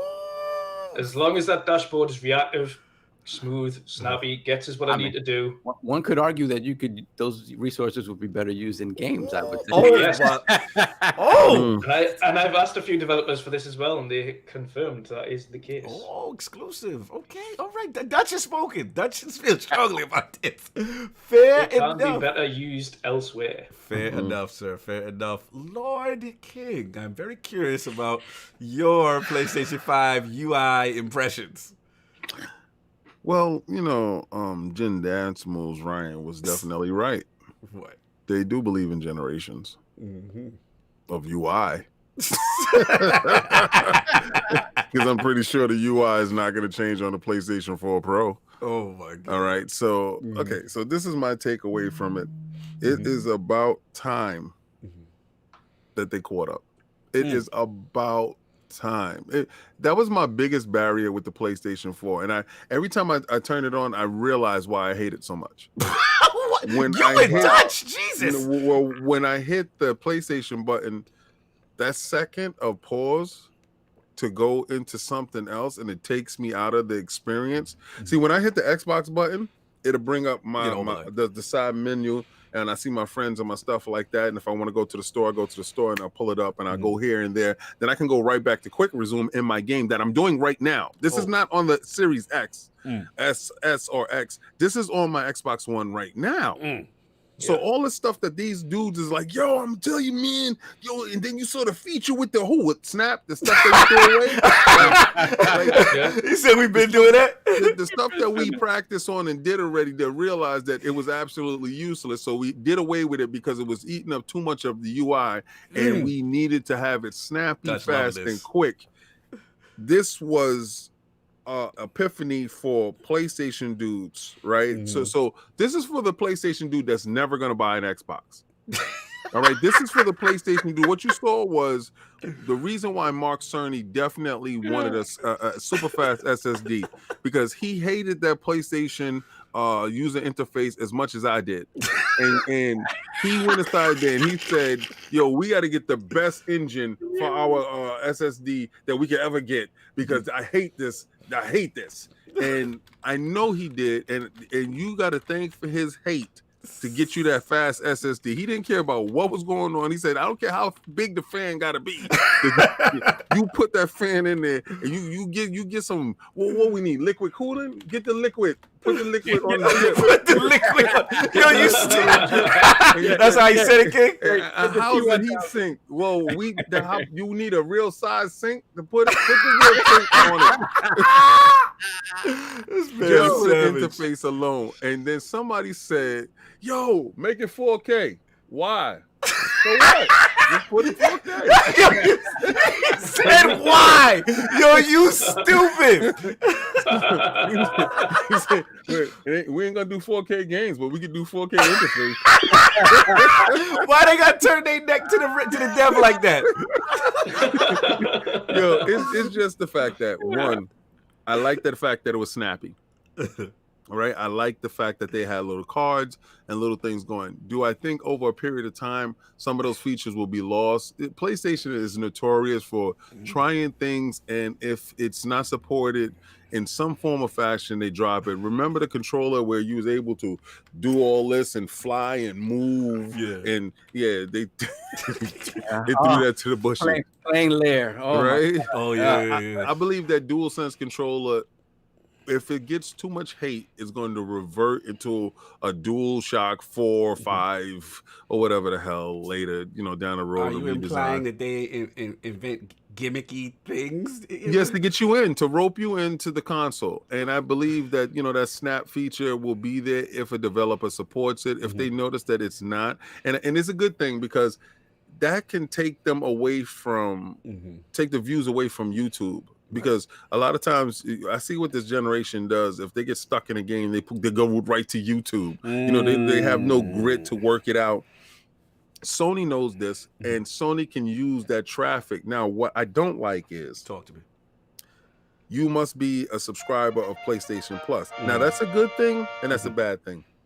It's a good thing that they're getting you into PlayStation Plus. You have to integrate that in with the PlayStation Now. I think they need to make that step. And to make that happen, to grow that base. But if the function doesn't work as advertised, right, across the boards, right, what's the sense of PlayStation Plus? So you must mandate it to every developer. Yo, you must support this feature, because if half of your game support it, then half of the people is going to buy PlayStation Plus. Right. That want that feature. Because let's say you're waiting for Valhalla and then you get it, but it's not a first party title, Right. and it doesn't support that feature to the max how you want it, and you're trying to get to this achievement, but you can see that you have 33% for that achievement, but you can't see how to get that achievement. You understand? Right. So that will infuse frustration in the game player because they know they can play Big Sack Boy, pause, and that's disgusting name. You can play Big Sack Boy, pause. Why did you put the big? Why I gotta put big in front of it? Like this is it's Sack Boy's Big Adventure. yo. Yes, my bad. I thought it was Big Sack Boy. Big. You gotta stop calling it that. So you can find out where to get the shirt inside Sackboy, but you can't find out where to get a certain rune or whatever from Valhalla. That will form a level of frustration in the gameplay. So I think if they get a lot of backlash with that, they gotta work at it as a base, as a mandate, to make sure developers do support that feature. And if they do, it might take off. But my biggest thing that I took away from it was the fact that it was snappy, it was quick, and it removed that barrier away from me that I had before with the regular PlayStation. Because PlayStation dudes, let me tell you guys right now, if you've never played on an X or an Xbox, you won't understand how the ease of use and the jump in between games, because they're using quick resume and all that stuff at this moment, right? And you won't know what's the difference until you get a chance to experience it. And if you do, you might prefer that ecosystem over the Unibar that you have right now, like that one bar thing. Go across, it's whatever, but I don't think they're going to put that in the PlayStation 4, and I think that's the only generational thing that they believe in. Right. Well, fair enough. So we got to remember the realm. We got a new super chat. So we got the Liz22 with the $5 super chat. All this PS5 Xbox UI talk has me feeling like Allen Iverson. We ain't here talking about UI. Not a game. Not the game, but the UI. Salute. I like that. That was good. That was good. All right, wait. UI talk will be done in a minute. Then salute and welcome to the realm. None of your business. None of your business, man. Salute, man. Welcome to the realm. Throw the crest, throw the horns in there, man. For him, man. Put the horns in there. And then we had a couple. We got a bunch, Okay, then we have Smitty Smith with the $2 super chat. Hi, I'm Big Sack Boy. Who did that for you, yo? Savage. You killed us with that, bro. We have Clutch Man with the $2 super chat. Outcast is making the DLC. Daddy Fat Sack Boy. Yo, let me get Black Rodent with the Lil Sack Boy got an album coming out with Lil Baby and the baby called Straight in the Bush. Yo, that Big Sack Boy talk got the realm lit right now. I gotta say, pause, man. You can't be yelling out Big Sack Boy. I don't know how you confuse that. Big Sack Boy. I just don't like that connotation. Oh wow! Oh, we got an OG in there. Sack Boy. Yo, we got an OG. Put the crest up in the realm. Vogels Creek, man. Put them up in there. Realm, sir. Put the crest in the chat. That's my guy. This is ILP OG. Let me tell you something, Vogel. You definitely jumped in at the right time because we're about to get these sweepstakes going and let people know who's the winner for this Xbox Series X and the PlayStation 5. Yeah, this is a proper time, man. Yeah, man. Make somebody holiday joyous. Feels good to see Vogel because Vogel's been repping us for a long time, man. So salute Vogel, man. Let me get my bars off. Yeah, man. Look, it's unlike it looks like Dutch and King. I actually liked it. I thought it was cool, minimalistic. Yeah, you did like it. You did say you liked it. Dutch didn't seem to be impressed. One thing I want them to change on the PlayStation that would be so easy. Instead of pressing the long hold to get your menu on the side open, much like Xbox. Xbox, that's it. Yeah, so that's it. Yeah, that's what King was saying. I agree. But instead, as soon as I turn on the PlayStation, the first thing I accidentally do every time is PlayStation button once, that dashboard, straight to dashboard. Yeah, no, I hear you, brother. I hear you, brother. Yo, let's get the super chat before I get my balls off. Z Black Rider with the $5 super chat. Maybe Sackboy was lost in translation. And we have Jonathan B with the $2 super chat. How many more subs until the big Sackboy emoji? Yeah, what's funny? We up for a new emoji too. Picture that emoji. I can picture it too. It's No, you cannot picture Big Sackboy. Yo, we gonna stop right now. We gonna let that go. Big Sack. Michael, aka Bedside's finest, with the $5 super chat. Yo, King, so Sony UI is 4K HDR, but their games ain't. Oh my god! Look, man. Like I said, I thought it was cool. Obviously, the 4K UI thing, you know, it kind of HDR kind of popped. But to your credit, you know, we definitely would love to see those, you know, allocated probably towards resources. But hey, you know, one thing I will say about them, Solve, like they're very good with their dynamic themes and stuff. So I always felt like even now with my TV, I can see with the CX, it really pops, man. Their stuff really pops. So you just got TV bougie with it. Yeah, I got TV bougie with it. Yeah, because their dashboard do pop better than Xbox dashboard. I ain't gonna front. You know what I'm saying? You know what I'm saying? Like, you know, you got to be above that level. You know what I'm saying? So, they don't get a chance to see that HDR. They don't get that greatness. They don't get that greatness, man. So look, Snap feature returns. You know, that was interesting to see.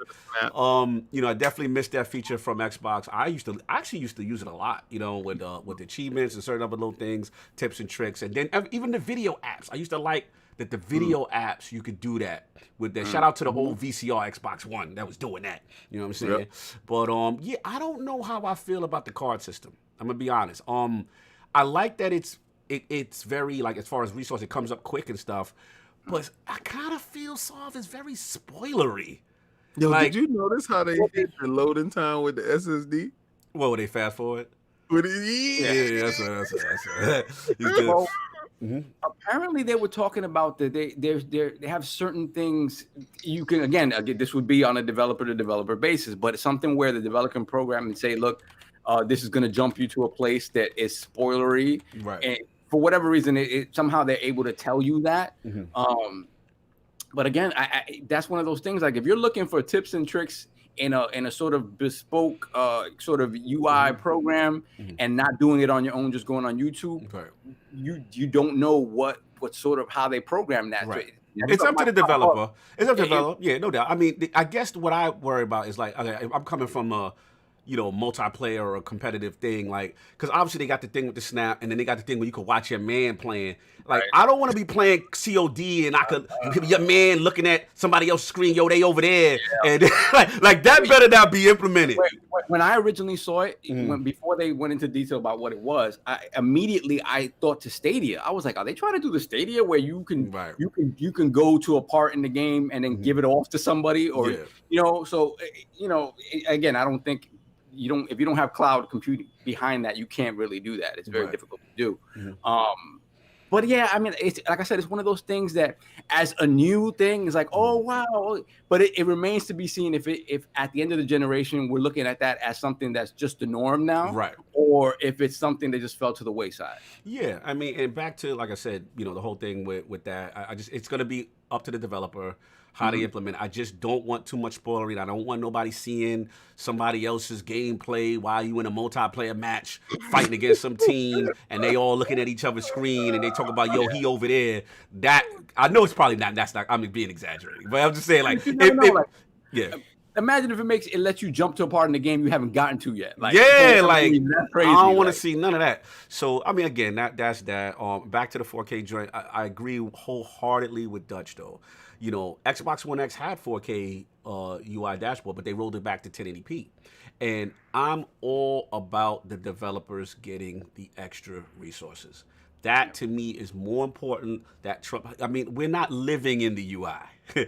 We're living in the game. So but you just said that the UI on the PlayStation pop more. No, I mean, that's their strength, and it does. I'm not going to say it doesn't. No, it's about like the movement of the backgrounds and right, stuff. Right, because the dynamic themes that Sony does dynamic themes on PlayStation. I mean, on Xbox. No, they just now about to get them. No, Series we X? already had him. Shout out to Rand Outdoor showing me 3 years ago that the Xbox had it. You just had to do a secondary app and download the secondary app, and you was able to get dynamic backgrounds. I have it on one of my Xboxes that's downstairs. But I feel exactly what you're talking about. But even what you said there was that you saw that it popped. Yeah, it popped. So, yeah, but I think that the reason why Microsoft scaled it back is because they actually believe in generations, and your phone is not 4K going into the user interface. Your OG Xbox, which they actually support, well, not OG, but the first Xbox One, the big fat, VCR joint,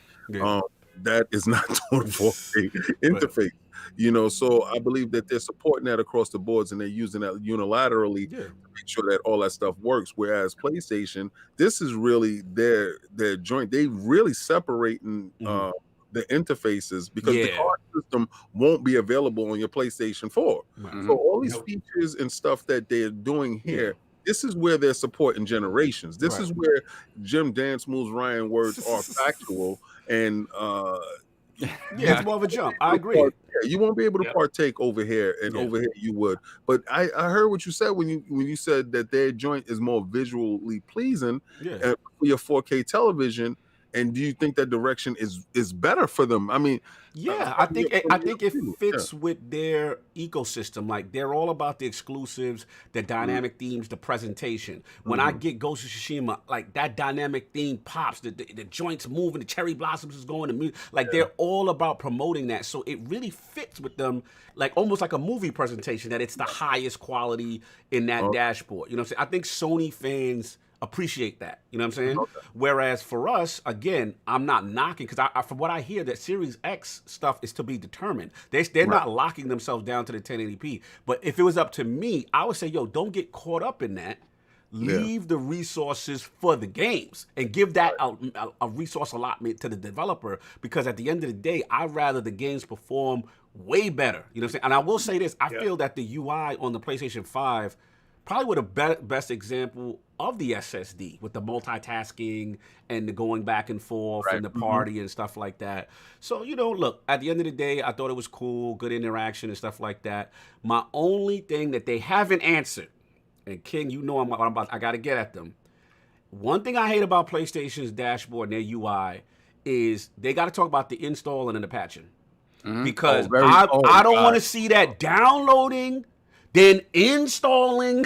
Like, that two-step process is the worst. Like, I please hope that all the new features have improved that, because Xbox is a one process thing. Download, install, it's ready to go. I don't think they fixed that. Yeah, that got to go, because I cannot stay. You wait so long. Sometimes I get Ghost of frustrated. Tsushima was the worst one for me. Yeah. Like, it didn't even tell us that I had the game partially uninstalled. Like, I got up the first part of the game completed, and then stopped. It was like, okay, the rest of it's got to download now. Yeah. Like, what? Yeah, in the middle. They'd be like, here we go. My worst one was what was it? It was the Metal Gear Solid 5, I think. And that joint took damn near 24 hours. And you know what ends up happening? I end up getting frustrated. I switch HDMI inputs. I play Xbox, and then I forget to go back to the game because I was waiting. With me, it was always the remote install. The remote install would never work. And then I come back to my system and be like, your system was shut off improperly. And I'm like, what? Like, what's going on with the remote background downloading? So the downloading, hopefully Wi-Fi 6 and them working with Azure servers, something got to be improved, because that part, no one talks about that with PlayStation's interface, and it really bothers me. Anyway, let's get the super chats in the gym before we move on. We have Vogel Streak with the $5 super chat. I was going to do it for the last few weeks, but I was working and missed the show live. Glad I caught this week's show. Thank you, brother. It's good to see you in the chat. Much appreciated. Then we have the Wise Old Gamer with the $2 super chat. With a 4K UI, PlayStation has no love for their TCL fan base. Hold on. Let me get Chris, because even though he put it in color, he said, I can't believe, oh my God, that can't be a real complaint, Cog. All you got to do is check the game download, see where the download's at. Then you can play another PlayStation 4 game while the download's taking place. Here's the problem. When you come from the Xbox ecosystem, There's none of that. You don't have to. You can wait. You can play another game. But the difference is when you download and install, it's already installed. It's already installed. You're telling the dude that drives a Yugo how a Ferrari moves. Like, you don't know what a Ferrari. You don't know about that life. You don't know about that. No Ferrari life. Leave him in his Yugo life. It would be different if you download it on the PlayStation and it just went directly into the game. Right. Like you're saying, the Xbox does it all in one shot. So even if it is happening, it's not showing you that it's happening. Right. And overall, it's still snappier because downloads on my PlayStation and the download speeds, yes. You go into your downloads and then you have to. It's kind of like a crapshoot. Like if I get a slow download speed, I'll stop and start it again, and I'll get a faster download speed. Yes. It is literally like this sort of like a roulette wheel type thing, and it's like it's like it's almost like it's being throttled, and no one talks about that. Throttling my PlayStation. No, I mean it's a legit complaint, man. Like I like them. Download speeds can be really slow. Yeah, I just hope the PlayStation. Big Sack Boy is down. Big Sack. I can't. Yeah, I can't with you. I can't. So we got what else we got? So we got Otherwise Old Gamer. I got that. Then we have Welcome to the Realm. I'm an ancient gamer. Shout out. Salute. Put the crest in the chat for the ancient gamer. These old gamers. Salute to OG's coming out the woodwork. That's what's up. I want that PlayStation 2. Then we have King Doovie with the $2 super chat. Ooh. Stream sniping will be worse with the snap feature. You talking about cheating, stream sniping? Streaming sniping. Yeah, exactly. Thanks. Then we have Smitty Smith with the $5 super chat. It's good that the PlayStation fan base finally got something at 4K. Oh wow, y'all messy. Who did that for you? The Book of X. Messy. Yeah, we gotta hit him with the book right Then quick. we have Victor Allenstein with the $2 super chat. This UI about to become a card reader. Cha-ching. Savage. And what else do we have? We got Forte. Yeah, Forte before that, I think. Yeah, we got Forte. Game of Forte with the $5 super chat. Finally secured my Xbox Series X. Oh, salute, brother. Salute. I was nervous as hell. Now I can make my hype video for launch. Plus, we bored when we're talking about UI for a week. Yeah, we're just waiting in the wings. Then we have Welcome to the Realm, Lord Suicide Kings. Put the crest in the chat for Suicide Kings. Crest up there. Thank you, sir. Hold on, Wise Old Gamer. Yes, for sure. We're gonna do a redesign on a couple of things anyway. Some new stuff coming in the realm. You can check with the new control. Yeah. There's some stuff that needs to be addressed there, shall we say? Then we have Jean-Marc Louis with the $2 super chat. Snitch Station 5. Watch what you say, cuz LOL. Wow. With a 6'9" headband. Wow. They are listening and they are watching. Then we have Buddha Time with the $5. Oh, that's my homie. What's up, the Buddha Time? What's up? That's the Buddha Time. Yo, you open up the PlayStation box and it go Treyway. Yo, you stupid. Moving on. And then we have Stitch with the $2 super chat. What does King have to do for the $400 tier? I'm out of here. Who put that? That was Stitch. Stitch. Yo, behave. My guy, what's up with you? King already got a tattoo now. Yeah. Then we got the Wise Old Gamer with the $2 super chat. Where's Addict? Did the PlayStation 4K UI knock him out? See, it's Addicts in the bushes, y'all. Then we have the Liz22 with the $5 super chat. Can't wait for Scooby-Doo and the gang to rip the mask off Jim Ryan's head to reveal it's been Don Matrick the entire time. And I would have got away with it if it wasn't for these silly kids. That's funny as hell. Oh my god. We are good. Yeah, we're caught up. We are caught up. All right, man. So look, we've got that. I think we got all our bars off with the UI. Ready to move on. Yeah, man. So this was Addict's topic, and I want to get into the realm. Series S, some 900p Man, game. he's not here. Forget about it. No, gotta talk about it, man. So, yeah, it looks like Yakuza Like a Dragon once again back in the news. Yeah, man. So it looks like they revealed as far as what it's going to run on Series S. It's going to have two graphic modes, one that runs at 1440p and 30 frames per second, and the other at 900p and 60 frames. So that's right. If you want 60, you gotta go down to 900p. So we gotta talk about it, man. This was definitely a concern around the internet. What's going on with the Series S? Is this a Series S thing? Is it a developer thing? So let's get you in, Solve. I'm actually Dutch. Excuse me. Let's get Dutch in first. Dutch, man, where you at with this whole reveal of the specs on Yakuza? Yakuza, as far as I know, especially from the history of Yakuza, it's never been a technically outstanding game anyway, right, in terms of development. Of course, the game itself is going down a different direction. Series S, it's an entry console for Xbox. Right. I'm not going to be fretting about 900p on an entry console.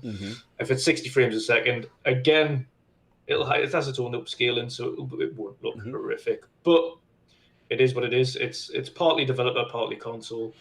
Again, that game, it's a third party. So if it was up to you, like based on, again, we're not developers here, but do you attribute it more to the development or developers still being unfamiliar with the Series S and maybe they still have to learn it? What do you? Oh no, I don't attribute it to the hardware itself. I think Yakuza as a franchise has never been technically outstanding anyway. Right. So I don't. I mean, even if you have a look at the current ones, they might have been fun to some people. Again, some people love Yakuza, some people hate it. But it's never been a technically outstanding game, and that's not going to change this gen. I mean, it might be a fun game. It's certainly a wacky game. The off the walls. Yes. But it's never technically outstanding. But it's not what they're known for. They're never going to push the boundaries of graphical realism or performance. Ever. Fair. He said ever. Shout out to Dutch Shabir, said ever. It looked like an action-packed move to me. Yeah, no, I feel that. So salute. No, I feel you on that, Dutch. I hear where you're coming from. Lord Sov, man, 900p. I thought we were done with 900p, Sov. What happened? All, let's welcome to the realm, Lord Eyeball to the realm. Salute. Put the crest up for your brother, man. Put him up, man. I think he wanted to say evil. It's evil. Is it evil or eyeball? I thought he was going. No. He wanted to say evil, but evil. Evil. Yeah, right. Yeah, salute, evil, man. Evil. That's right. So 900p. Look, like Dutch said, this particular engine, which they call the Dragon engine, is it's always been sort of kind of taxing on hardware. Never necessarily the best optimized game, so it's always been sort of tough.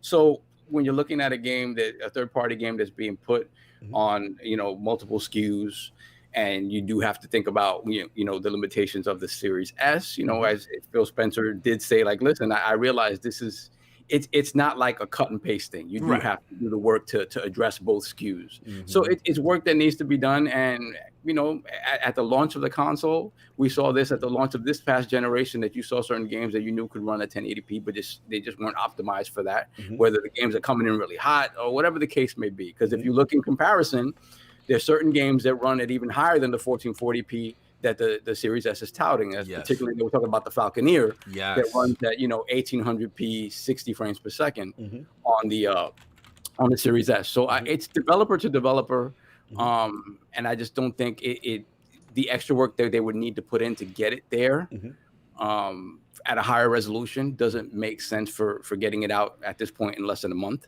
So maybe we see a patch for that later on. I don't think it's a huge deal. Again, when it comes to the Series S is always about making those concessions in order to hit what you want out of next gen, which would be frame rate, which would be the ray tracing and stuff like that. So whatever the resolution you get, and I think we talked about this when they officially announced the Series S. We had Dealer talk about it. We had Digital Foundry talk about it. They said in practice, the Series S is probably more along the lines of a 1080p 60 FPS console than the 1440p. Yeah, absolutely.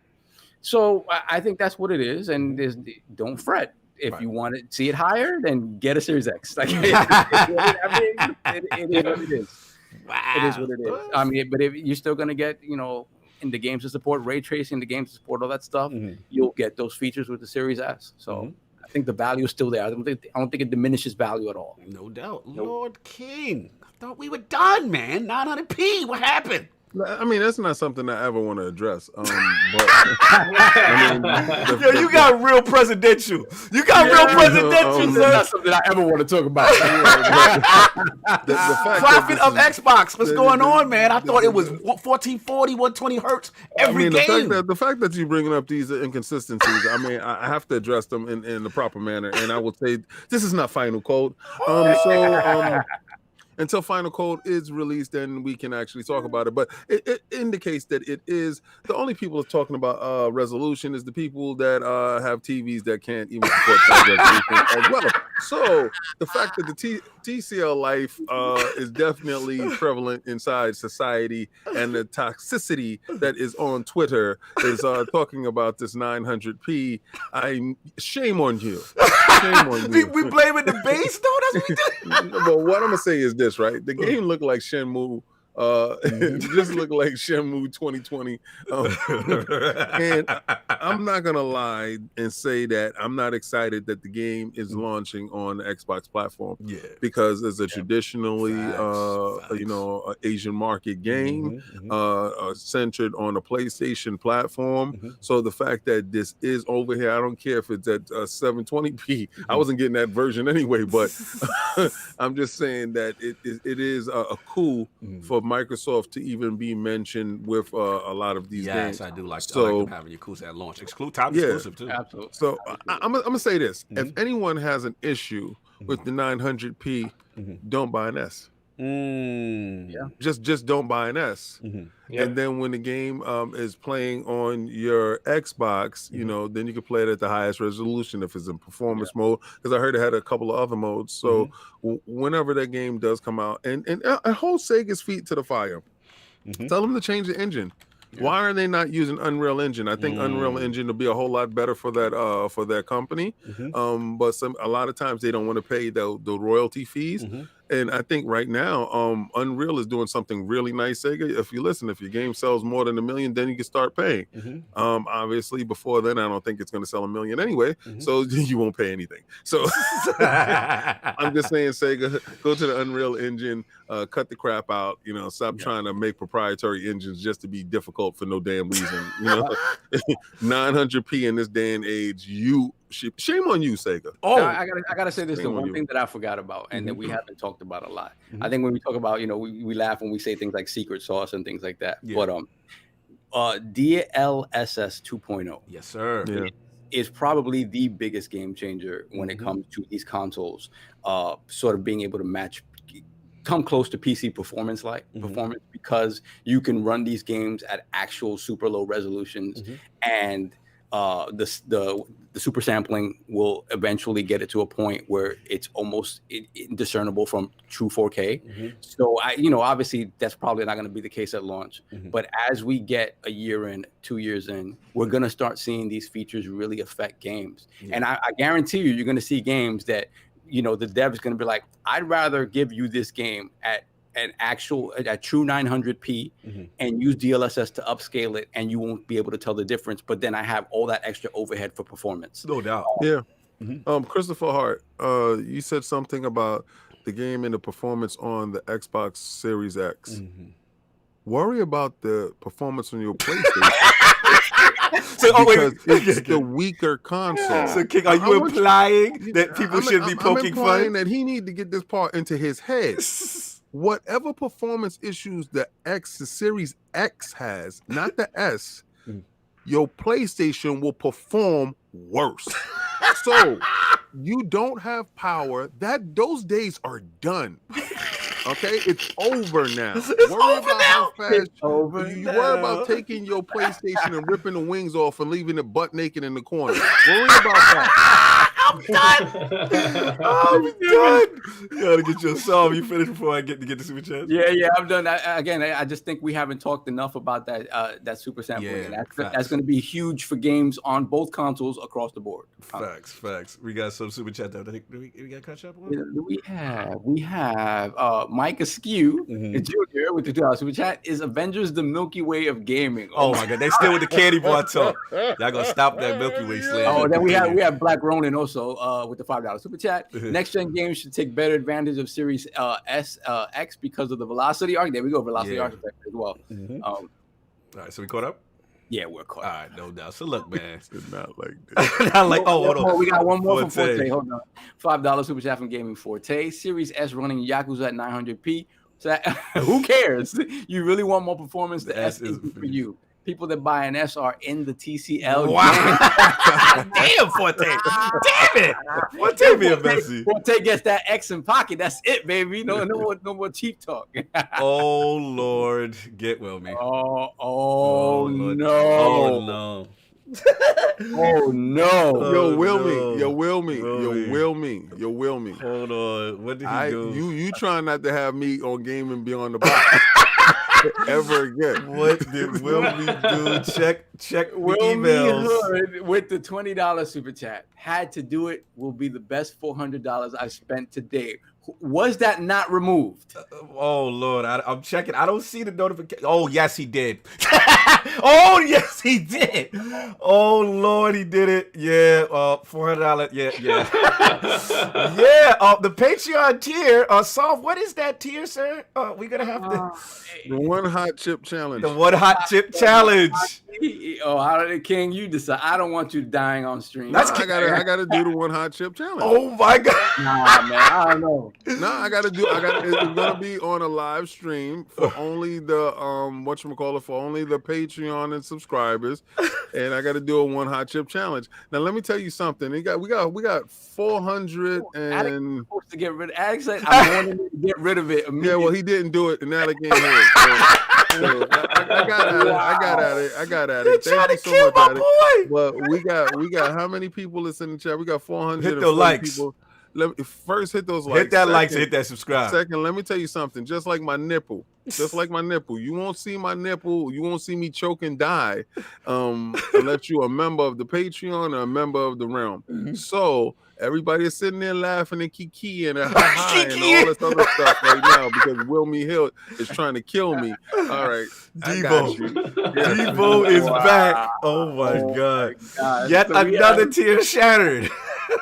we have all the joke tiers. Oh my God. Oh, we have Wow. Opus Creek with the $5 super chat. Milky Way is in the bushes. Salute. Then we have Neo Mental with the $5 super chat. Shout out to Debo, Wilmy Hood in the bush. Devo is back bringing fear in This everyone's is ridiculous. super This is chat. absolutely ridiculous. Oh I thought my Will God. We was my friend. Will me. For now. See, I never say anything. I want a VR. I want a VR for this. I want a VR for I this. want a VR for He this. said, I want an Oculus 2 for this. I want I want a VR for this. I'm sick and tired of you, Will. You need Half-Life Alex. I need restitution, damn I it. need something because this right now. I saw what. Did y'all see what happened to Kid Smooth What? when he did the hot chip challenge? Yes. Yeah, and he had to put the milk in his mouth, and he was just like, Oh, no, guarantee you got to drink a gallon of you milk. have to have a gallon of milk. I don't man. even drink milk. Oh So no! on the fact. Listen, I'm not. Listen, Will, like on God, you definitely okay. He said, "Okay." Okay. Devo is back. Oh my God! Who else we got? And then we have Jonathan B with the $5 super chat. Y'all gonna get enough for testing Wilmy with these Patreon tiers. He's gonna have a big sack boy face tat by next. He said King's gonna have a big sack Big boy sack face tat next year. We put ridiculous tiers for the realm that doesn't know. We put a lot of ridiculous tiers. I in a did. King puts a lot of. Let me tell you something. Wandering. I put because they told me that I had to participate. Right? You know, one of those kids that they say something stupid, make my dare something crazy because nobody would do it. Right? So I put $1,000 a tattoo. Yep. I will get the Iron Lord's tattoo. First of all, thought nobody ever was going to put $1,000 up because we only had 15 people in the chat. Facts. So I was pretty sure that one of those 15 people didn't have $1,000 just throw away. Well, apparently, Wilmy was one of those 15 people. So he did that. Now the One Chip Challenge, I saw it happen, and I was like, "Yo, put that for me." Nobody's ever gonna pay $400 for that. Yeah. Well, apparently, Wilmy Hood just got throwaway money. Well, we would listen, Dutch. We was mad at King. We like, come on, be realistic. You'll never get it. Like all of us have to do something. And then literally his joints are getting hit. No, nobody else's joints is getting hit. Like, these were the only ones that got picked. This is really crap. Like, cause all of these joints was like $5. I play a game with you. $5. I talk. And I'm like, what the hell with that? I'm not doing none of that. I'm being bougie. Oh my god. Out there. Let's get the super chat. Then we get more balls. This is a classic episode. We got Gaming Forte with the $2 super chat. Damn, King, he bet your life on it. Got your milk, bro. Bro, you better get lactose tolerant. To get that pocket chip is no joke. Diarrhea. Yeah, I'm not doing that. I'm gonna be burning from the top and the bottom. That's not. That's some almond milk or something, man. Almond milk, something, almond milk, brother. Ice cream, man. I'm good. All right. Woo, all right. Well, Wilmy, you have reached the tier. He said it's all out of love. we will set it up. You know, you'll stitch. You're off. You cut off. Stitch. At Wilmy, what's all the smoke? My bad, King. It's gonna be hot. Who did that for? Yo, Squirrely Dan and Stitch just did me dirty. Like y'all two dudes, it was Squirrely. Squirrely did it first, and then Stitch. I thought Stitch was my man. Listen, man. Salute at this point. Yeah, it's make a weave out of it. Yeah, it's crazy. So look, we will honor that. We will set it up. Obviously, we know it'll be exclusive to members and YouTube members and Patreon subscribers. King will arrange the dates. We'll get that info for you like we did with the tattoo. And I'm just gonna order the chip and just let it happen. Man. Just let it happen on live, on tape. Oh, God. Anyway, let me get my balls off for this 900-pound joint. I'm literally sweating. I'm sweating right now. I'm like, yo, we gotta be careful. I didn't like that part. I really didn't like that part. At all, but Wilmy said I was already a Patreon for life now. Yes, we know, sir. We know. He's out there. So look, man, with the 900p stuff, y'all, oh man, $5 super chat, Mariano Palmer. Wilmy Hood is the true big sack boy. Whoa. Y'all gotta put pause at the end of that big sack boy. Look, 900p, man. Y'all wanted frames over resolution. Y'all got it. Don't complain now. Y'all got 60 frames. Y'all got it how y'all want it, man. Look, at the end of the day, you know, there is a 1440p mode. There is. Just for the Series S, you know, just let y'all know it does exist. But 30 frames is what y'all got to deal with, man. But now, all jokes aside, I do think it's the engine. I don't want to. I'm always pro developer, and I never want to be disrespectful. But like Dutch said, I find it hard to believe that, you know, that type of game, based on the fidelity of the game, is more demanding than a Gears 5 that is doing 120 frames, you know, say on the S, or, you know, Dirt and all these other games that just way more demanding. So listen, at the end of the day, it's going to come down to the skill of the developer. It's going to come down to these guys getting more comfortable with the hardware. And that's it. I really don't look at it as an indictment on the S, to be honest with you. You know what I'm saying? I do like the fact that 60 is there, though. You know what I'm saying? And even with Destiny, like Destiny, they just announced 1080p 60. Again, a game that, in my opinion, is way more demanding than Yakuza, turn-based. You know, no disrespect, because I'm with King. I love the fact that Yakuza's there at launch. I think that is a tremendous look. Japanese dev, you know, and it's timed exclusive. These type of games never come to Xbox. So salute to them. But Sega, please, you know, get those tools, get those dev kits. It was the same for Square Enix, though, with Final Fantasy 15. They had their own in-house engine. And then for the remake, they went back to Unreal. Yeah, yep, absolutely. So that's where I'm at. So we're going to get the super chats, then we move on to the next one. Yeah, we have the wise old gamer with the $2 super chat that was retracted. Because retracted? He retracted it because it had to do with me, and then he realized that I don't have anything that crazy. And then we have Duke JB. Welcome to the realm, sir. Put them crush in the chat. You just joining. He's like, yo, King got us to do the challenge? Pocket chip? My God, this is what people want. This is what people. We have to kill ourselves. Let him die. Let him die. So we all caught up there? We're all caught up, yeah. All right, man. So this, I believe, King is up. Yeah. So, King, there's some news going on right now about Jim Ryan and Citicorp's comments in reference to PlayStation 5 and potentially a last console. So I'll frame it because I believe it was Jim Ryan. He had a quote in, I believe it was, Financial Times. And he said, the truth is, in regards to consoles, he says he doesn't know. Nobody does know. He said 7 years ago, everybody was saying PlayStation 4 was going to be the last console. It's all going to be tablets and mobile phones. And more recently, it's been everything will be in the cloud, so nobody knows. And then Citigroup, Koto Izawa, a Citigroup analyst, he also feels that the PlayStation 5 will be the last console. And according to Izawa, games will likely be played entirely online for the PlayStation 6. So this is, a couple of people with their speculation, and as well as Jim Ryan, maybe not definitively saying it's not going to be, but I will give it to you, King. This is your topic. Where you at with this, man? Even Jim can see the writing on the wall. Oh, God. You ain't winning this fight. The fight is over. So, because when Phil Dominus Maximus Aurelius Spencer comes out and say, "Oh, this ain't our last generation. We got more hardware in the cooker. We cooking right now." Like, and then Jim Dance Moves comes out and say, "This might be our last one." He said he doesn't know. We don't know what's gonna happen tomorrow. Hey, man, this market is fickle. You're a contender. I'm done. I can't commit to none of you guys. Like, he looked you PlayStation dudes in the eyes and said, "Love it now, because it might not be here tomorrow." Oh my God. This is what you got out of this statement. This is The Last of Us. Yo! Literally. There's no double down. He's giving you absolutely no blanket. He just told you, guys, I don't know, man. The way the market analysts say, that market analyst dude, he's always right. He might be playing in the cloud, man. You know how we might be playing in the cloud. We might be up there,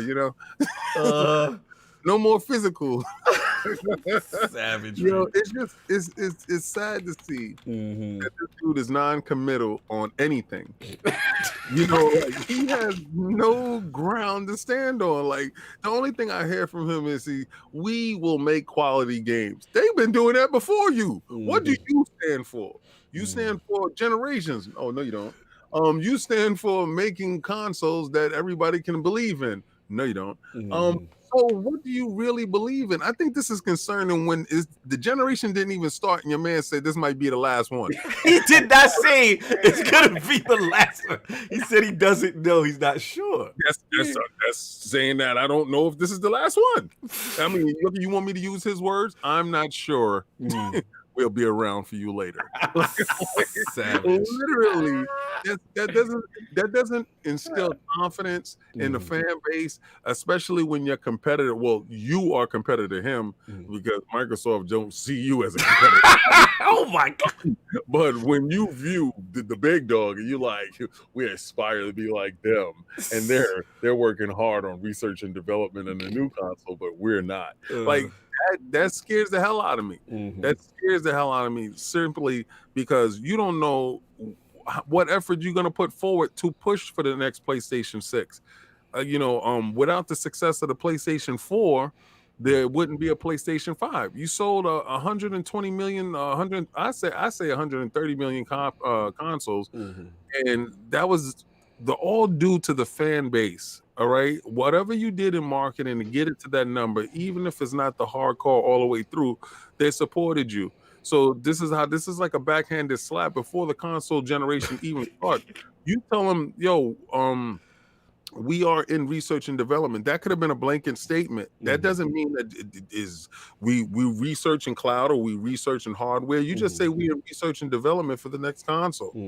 So no one needs to know exactly what the hell does that mean. But the fact that you say we don't know what it is going to be, that doesn't give faith in the fan base. And I think I think his message is spot on because he is a businessman. He's a suit running the company with fans. And there's a difference between him and Phil. If you look at Phil is a gamer that's wearing a suit. And half the time he doesn't even want to wear a damn suit. Yeah, really. You know what I'm saying? So when you see Jim is always his dress down is taking off the tie and opening up the top. Right? Yeah, you're right. That's his joint. Be careful for that dude.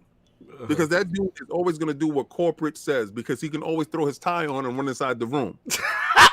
You know, he can always change it up on you at moment's notice where Phil actually has like an Xbox shirt on and he's going inside the room. Like, yeah, and you can know indications on what games is going to be purchased, like Limbo or something like that off of his back because he is a gamer. Be careful. His words ring true. And I don't trust none of the words that he say. I think he's dancing, but he's dancing to his own tune, and he's going to do exactly what's in the best interest of that board. And if right now they take a splash on this hardware right now, and they lose this generation, you won't be around for PlayStation 6. Oh my lord! So I'm going to get the super chat there. I'll let Dutch go these bars off. And we got Jonathan B with the $5 super chat. Jim Dance Moves gave the answer that you give your girl when you don't want to do something. I don't know. Let me check on a few things. Wow. No, Lord Dutch, man. What are you feeling about this comment? Do you think King is on something, or do you think this is an exaggeration? No, I don't think it's an exaggeration. I don't. But they've tried to approach these kind of questions to Xbox before, and they've kind of went around it and said, "Listen, cloud is an addition to physical consoles." Cloud's never going to be on top of physical consoles because it's unless the infrastructure changes dramatically, you're not going to be able to do 4K 120 hertz games over the cloud. We don't have the infrastructure for that. PlayStation, on the other hand, they're just going, oh yeah, when cloud gaming is a thing, it might or might not be the way we go going forward. We might or might not have a console going forward. But unless they step the game up and get an infrastructure in place sharpish, that's not going to happen. Fair enough. Microsoft have Azure. Microsoft is Azure. So PlayStation have parts within Azure. They don't have that. They don't have the infrastructure in place themselves to be able to just go PlayStation 5 cloud. It's not that quick. The length of time Microsoft has taken for it to get Azure to the stature it is now is exactly why. Even cloud gaming beta is brilliant, but you can tell it's still in its infancy. Yes, there's a lot that needs ironed out first. You can't just jump from physical console to cloud gaming in 5 years. That's won't happen. Right. No, I think they just don't know what direction they want to go in. I don't understand. I think they don't know where the problem is Xbox have spoken openly about this over previous generations. Have said what we need to do is not see what is popular now, but what is also going to be valid, the big thing in 5, 6, 7 years time. Sony at the moment, they're probably doing R&D for the next console or next place to play, and don't understand where that market will be going, and just assume because cloud is up and coming that cloud is the thing. Cloud is going to be the only place you play, and I don't think that's going to be the case. I think you will always need physical media to play that off. Fair enough, man. So let's get Art solved, man. What you got? Super chat, and then you. Yeah, we have the wise old gamer with the $5 super chat. Gamers, hey PlayStation, want to go out next gen? PlayStation, I don't know. I'm washing my hair that night. Y'all messy, man. Yeah, I would really like to know where some of these analysts get their expertise from. What crackerjack box are you opening up? Because I'm like, these guys are just morons. Like, get them off. Is there a possibility that everybody could be gaming on, like Dutch was saying, that everybody could be gaming solely online and in the cloud? Yeah, like in 20, 25 years. But the PlayStation 5 generation lasts 25 years, then yeah, maybe it's a possible that this is their last console. Like it was, that article was such idiot soup. It was idiot soup. It was idiot soup. I'm like, who wrote this? Like, who? Listen, they wrote it for King. That's what they did. Yo, King grabbed that, put that in the chat. I don't know quick. if you saw this. I was on M4G yesterday. I know I wasn't crazy. And one analyst predicted that the PlayStation 5 could sell 500 million. Yeah, I saw that. 500 million. So I ask you, where the hell did you get your degree from? Like, because I'll throw you in the bushes if you give me advice like that. Yeah, bro. Straight bushes. Continue. Come on, man. Like this whole idea that cloud is going to be the thing, and anything shorter than, close to 3 decades from now is a fool's game. Like, no. No, in the bushes, straight in the bushes. Straight in the bushes. So for Jim to say, "Oh, I don't know," like that's a dumbass answer too. Wow, dumbass answer too. Come on, you're coming out with a 6. You know you're. So if they get their clocks clean in this round right here, you think they come out? I mean, if they get smoked like a pack of cigarettes. This is one thing we always have to remember, right? When you talk about this, and King is right, because as popular and as popular as the PlayStation name is in gaming, right? As it's the big name in gaming. Right. When you think about they're attached to Sony, right? And they are the biggest thing in Sony right now. Nobody's thinking about Sony's TVs. Nobody's thinking about Sony's other consumer products. It's PlayStation that is the big thing. If the rest of Sony falls to the point where that cannot kind of buoy the PlayStation, or PlayStation can't buoy the rest of Sony, a real possibility exists that the PlayStation as part of Sony could go away. That's just a reality of that company. So, do I think the PlayStation goes away? No, I think they do everything in their power to sell it to somebody else. If Sony can't sustain PlayStation anymore, Amazon PlayStation. Amazon PlayStation. You're right. But yeah, that is a real thing that can happen, obviously, because we saw that with if the PlayStation 4 were not the runaway success that it is, and they came into this generation stumbling like they did into the PS3 generation, we might be having a totally different conversation. That's true, and I would agree they won the generation that needed to be won. Like that, this last generation was very critical. Because coming into with that mind share now into this generation, I agree. Let me get my ball, unless we got super chat. I'll get my balls off. Nah, we are good on super chat. Cool. No, actually, no. We have JD Gamer. Hold on, we have JD Gamer with the $5 super chat. Salute to the Iron Lords. Jim is dancing.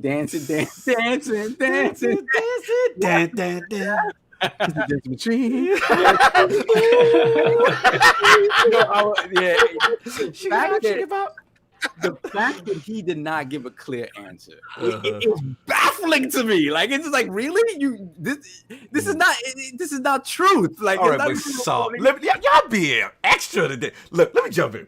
You know damn well he cannot say this yet when the 5 is about to drop. You're not trying to cut that money. No, I feel you, but the fact that you don't know. Listen, as a business person in the middle of this, like, full well, cloud is not going to be at the point in 5 or 6 years where everything's going to be in the cloud. It's just not there. So just, at least correct the idiot that's asking you the dumb question.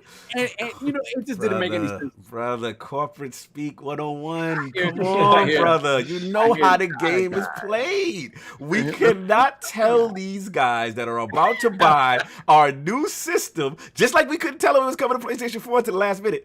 As far as the games, you can't tell them because you want them invested. We got to get this money.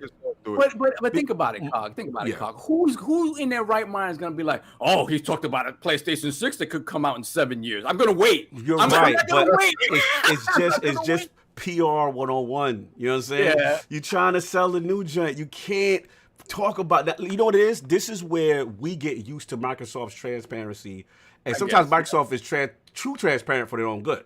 Because remember when the Scorpio was being developed, they was like, oh yeah, we working on a new joint right there. Like they tell you, right?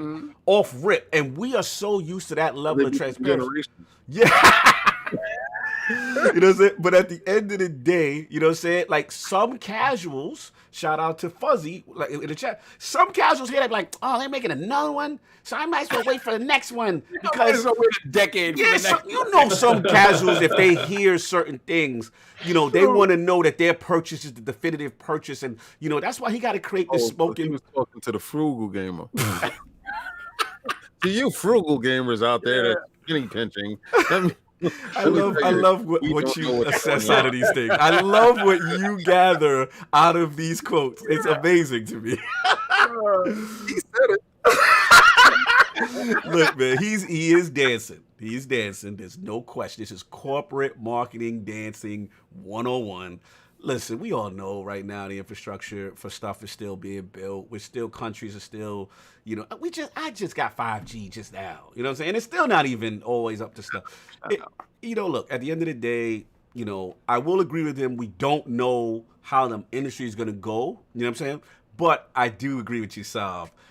Even with this generation, we know damn well it still ain't ready to be an all online, you know what I'm saying, kind of thing. We know that, you know what I'm saying? It's just corporate stuff. And listen, I feel King. King is not about the dancing. You know what I'm saying? King is about, like, he's with his man, Phil Dominus, Maximus, Aurelius. You know what I'm saying? And you know, he's got the confidence. Xbox has that confidence where they're just going to tell you. But we got to understand, in corporate America, that's rare. Most companies ain't telling you all that stuff. You know what I'm saying? So I think we're a little spoiled by Phil. I mean, Microsoft lied here. Yeah. Microsoft for a long time has tried not to treat their consumers like idiots, and like PlayStation still kind of does that. Like, and a lot of it comes down to positioning, right? When you're in the lead, you know what I'm saying? You could be a little bit more mysterious. You don't have to. When you're a hot girl, you could tell somebody, I don't know if you're going to go out next exactly. but the average looking to uglier guy, he got to go extra. He got to bring the candy. He got to bring the, you know what I'm saying? Like, hey, Microsoft is like, I'm available Tuesday. Exactly. I'll drive you home. I'll tell your parents. Like that's Microsoft right now because that's the positioning. You need a car charger. You need a charger. We need a charger to go with you. You got an iPhone, you got an Android, what do you got? Exactly. So that's it. This is a fun topic, though. I got to salute King of this. This is a fun topic for no PlayStation, dude. It's over. Oh, my God. Listen, and let me tell you something. See, because this is what they wanted me to get away from. They didn't want to walk away from this. They didn't want me to finish this up. I'm going to tighten it up. It's over. The fight is over. All right? They're already starting in a deficit, and it's only going to get worse. So I don't care how many of you PlayStation dudes out there talking about, I'm going to buy the 5. I'm going to support. You're only buying one. It's going to get to the point right now when it's going to be overwhelming. You see it right now? Like, we lost this generation. We lost. I can admit it. It's over. We lost it. Does Jim Dance Move Ryan look like Phil Dominus Maximus to you? No, I don't think Jim Dance Move can fight. You don't think he can fight? I don't think he got that bite down in that grit. I think when it gets to kicking, he's gonna say Cloud is on. Why you sounding like Ali right now? You sound like Ali. Cloud is on. I'm telling you right now, when the worst starts to happen, your PlayStation going poof and turn into the cloud. So the disrespect. Hold on, Lord. Shut up. We got Lords of Gaming in the building. Let me shout out Lords of Gaming. Shout out to Gene. You know what I'm saying? Scribe of the month, Gene. He said King might be on to something. What? He said King might be on to something about the PlayStation 5 not being out this year. I am 39 whoppers deep since and no PlayStation 5. Wow, that's a PlayStation rep right there. I'm shocked by this. Gee, but look, man, we got caught the super chats and then I got a bonus round I want to give for the. Let's get this. The wise old gamer with the $2 super chat. What if Microsoft's next big purchase is PlayStation? Oh Lord. We will have a lot of people committing suicide in the chat. And that's what's going to happen if that happens. Shout out to Gene. He said he's kidding. Okay. So to make sure, Gene. He knows the damn well truth. Then we have JD Gamer with the $5 super chat. Sony as an insurance company is one natural disaster in Japan, and Samsung kicking their butt in consumer electronics some more away from complete collapse. Yeah. There are factors that affect Sony that when you're a PlayStation fan, you don't necessarily think about. But they're intrinsically tied to PlayStation in a way that is dangerous for PlayStation. Then we have Smitty Smith with the $5 super chat. Man, it's crazy when Sony's transparency needs transparency. That was funny. All good? We are good. We're caught up. All right, cool. Let's do a quick bonus round because these are some topics that the realm asked us. They died for us to talk about. We'll make this super quick, just a little bonus round, quick fire. So the first thing will be me, which will be what games are you booting up on your next-gen console first? And why? So let's start up with Dutch as far as the PlayStation 5 and the Series X. What's the first game for each that you are booting up, sir? Yeah, and that needs answered for Series X, does it? I think you know what game I'm booting up first. We go all Viking with it? All Viking, that's Valhalla. No doubt, Also, no doubt. No doubt, no doubt. Well, what about Godfall? Godfall on PlayStation 5. We together on that. Okay, Godfall. Okay. You know what? It makes sense with you. Boo! It makes sense with you, too. It makes sense. Yeah, man. No doubt. Valhalla, no doubt. Lord Solve, quick hitter. What you doing, man? Both system, next-gen consoles. What's the first game for each, man? Valhalla on the X, baby. Yeah, man. Listen, Ubisoft is always there for me at the launch of a generation, man. As much as I love playing Rise and stuff like that, at the start of this generation, I finished Black Flag before any one of those other games. So and Ubisoft's always there. I'm going to be excited to put on Watch Dogs as well, right? I want to see that.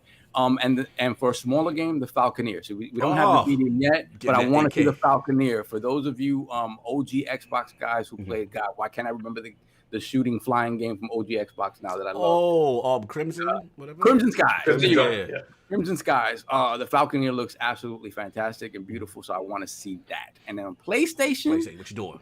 It's got to be Miles. Got to be Miles. Like, closely followed by, obviously, Demon Souls. I want to see Demon Souls. And then after that, y'all might laugh. Let me hear. Could be Big Sack Boy. A Big Sack Boy! Let's get it! You know what? I want to see, again, it reminds me of Super Mario 3D World, right? And if platforming is that good, then it deserves a look. If it's floaty, like past platform, like past the same thing. And if it's that, I'm not touching it. I'm not touching it. Okay. You're not touching Big Sack Boy. No. Pause. All right, so we got that. King, I'm very curious. Next-gen consoles, both Series X and PlayStation 5, what are the first games you are launching? Well, being that two of my games got, by default, kicked in the stomach, Cyberpunk, the 19th, kicked in the stomach. Destiny kicked in the stomach. So those two games I was going to launch... So it's gonna have to be Valhalla by default. Valhalla, make you holla. Yeah, on the X. On the X. What you doing? And on my PlayStation is definitely gonna be Miles. So it's that people don't know how much I really like Spider-Man. So I don't care. I wouldn't even get that system if it wasn't no Miles there. So the fact that it is there, I'm going to get it, and that's the only reason why. And I probably won't play nothing on that PlayStation until next year sometime anyway. So I'm curious. What's the second game you're touching on PlayStation? Something next year. Oh, damn! So it's Miles and that's it. I'm just buying Miles. I'm not buying nothing else. Damn! Like, everything there is trash. Like trash. I don't play Demon Souls. It's trash. Oh, so Lord. And I'm definitely not playing Godfall. Why would I play a bootleg Destiny? Oh, trash. Lord. Damn! Preach, King. That's Preach, really King. not getting purchased. That right there with the three guys on screen, throw that in the bushes. I don't care. Wow. That right there. They got to give me that game for free. I don't care. My God. You know what it is? You know what it is? You know what I'll play? What? Days Gone. Oh my God. The Days Go to Tsushima. All right, fair enough. New game plus 60 frames per second. No. Yeah. Whatever it is, I'm gonna actually finish the game on the PS5. Yeah, wow. I stopped playing it on my PlayStation once they said 60 frames. I said, He was like, I'm gonna just boot that up over there. No doubt. And they confirmed your save date is going, so that's what's up. I don't know about all that lies. They but did. it They confirmed, sir. No, I don't. If I have to start that game over, it's in the bushes. Listen, man. Wi-Fi. You can Wi-Fi it over if you don't want to pay for your PlayStation. What is it? PS Stuff that he's talking about that we don't know because the day it released, the dev said it. the day it released, the dev goes, you want to see it on Twitter. Like you gonna be in the store and you're gonna be picking it up and they're gonna be like, "My bad." You gonna say what? We thought that it worked, but in theory, he out of control. He going down with the ship on that back. I already know what that is. Anyway, yeah, for me, like I went with King though. You know, the Destiny was a shot, you know, to the stomach for me because obviously when people were sad about Halo being delayed, I was like, I don't care. I was like, I got Destiny. When people were like they ain't got no first, like, I don't care. I got Destiny. like I really didn't care. All that noise people were talking about, it didn't matter because I was so hyped for Series X, 60 frames, and then Bungie I broke his heart. Yeah. Oh, when Sav hit me, he's like, "Yeah, you didn't hear?" I'm like, "Hear what?" He's like, "Yeah, December 8th. That's when you getting your update." I said, "Oh man!" Then I had to go on the last word. Ebontis teasing me, so you coming back to PC huh, for another month? Right? I was like, "Oh man!" So yo, put the crest up real quick, then I'll finish up. We have the Living Flame. Welcome to the Living Flame. Living Flame. Put the crest in the chat for the Living Flame. That's good people right there. Shout out to the Living Flame. No doubt that we have Emmanuel A1 with the $3 super chat. King David ain't ever lied. Demon Souls is trash. Wow. A lot of Demon Souls hate. That game gonna sell even though I'm not a dark soul. I don't care what it's though. You ain't gonna sell to me. Nah, I feel you. So look, you know, so that was that. So now it came down to, you know, what was left. So I am a Yakuza guy, you know what I'm saying? So I do want to see that. But I'm gonna surprise y'all. A game no one's talking about. Stacks? No. But when it comes down to it, Bright Memory. Oh, 1.0. Bright Memory 1.0. Yo, shout out to that dude. He's a single developer on the game. But it was an FYQD. That game on PC, which I've never played, it supports, it's 4K 60. They ran it with a 2080 Ti. And it was 4K 60 with ray tracing. So I'm not going to ask for the ray tracing off rip. But 4K 60, I feel it's a great graphical showcase type of game.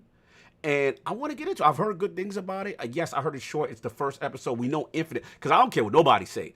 People would hate on that third-party showcase by Xbox. Bright Memory Infinite looked crazy to me. Yeah, you know what I'm saying? Yep. That joint. So I want to see the origin, like where it started at. So Bright Memory, y'all. I'm a rock with that. I'll throw on Yakuza just because I love Yakuza just to see what they doing. Gears Tactics, of course, and then I gotta flex on them, King. People could say what they want about Dirt, and yo, they got a 4K 120 mode, fam. I'm in. I got to see what my CX could do. Dutch. Listen, I gotta see what my CX could do because, you know, like King was saying, some media outlets weren't showcasing it at the highest fidelity. So my TV can do it. So I'm gonna see what Dirt really could do. Plus I've never played a 120 game, so it's a perfect demo for HDMI 2.1. And I'm in. And plus, like I said, Gears Tactics with the joint. So for PlayStation, I'm a surprise, y'all. Like, listen. Available for you. You stupid. What you say, kid?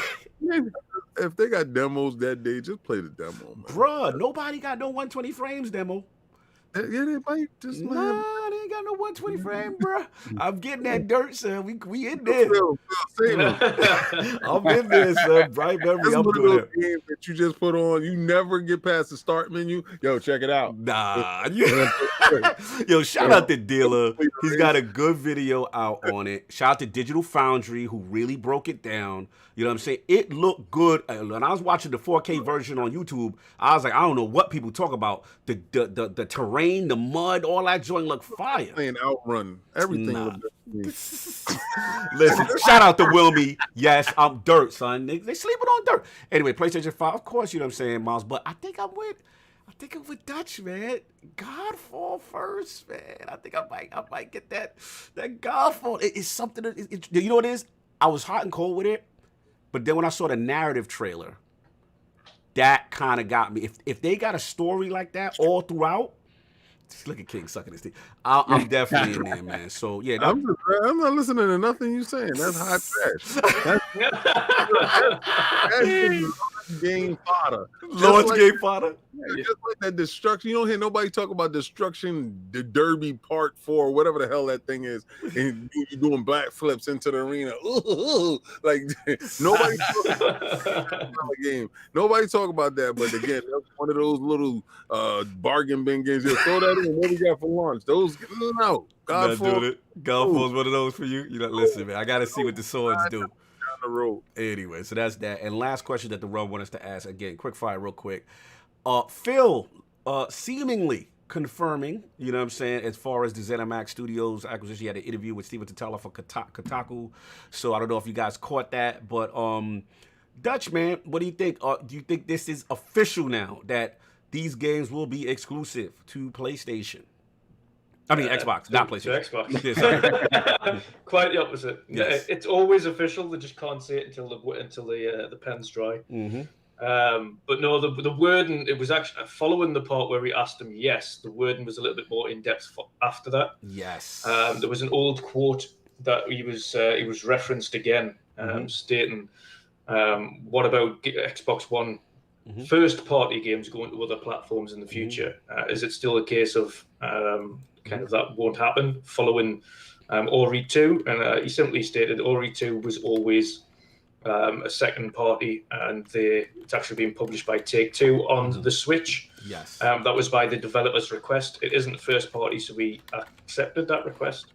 But all first party, unless other platforms are willing to have Xbox Live ecosystems on their platform, then it is not going to be on that platform. So basically, Dutchie's implying if you want it, you put Game Pass on your. If you want it, there's one way to do it. Yeah, let's get the. He wants Xbox Live on there. He wants Xbox achievements on there, and he wants Game Pass. And if he can't have those three things on a platform, then it's not going to that platform. So basically, just to confirm, because I botched the framing, which was Steven asked him, "Is it possible to recoup a $7.5 billion investment if you don't sell Elder Scrolls on the PlayStation?"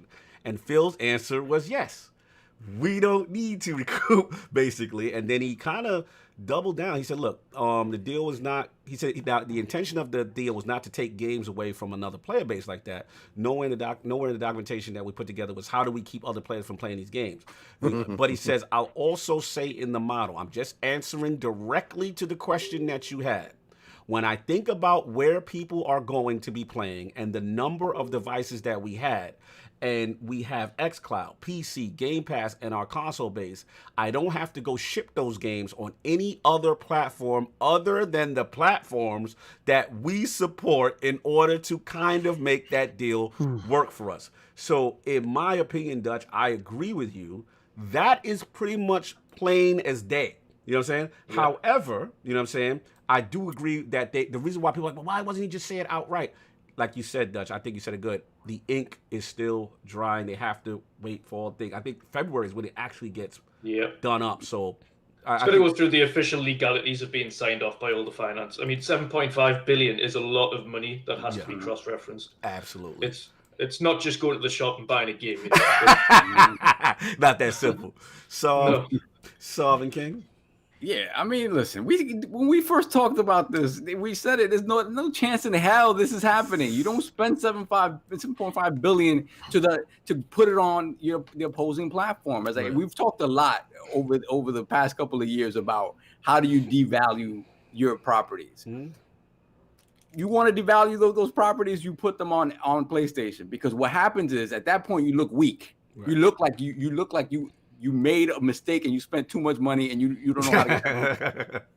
You look weak. Yeah. There's no way in hell you spend that much money not to improve Game Pass, which is what you're trying to do. The game, the bottom line, the end game for them is Game Pass. It's just, and you need to bring people there. So it was always going to be the case.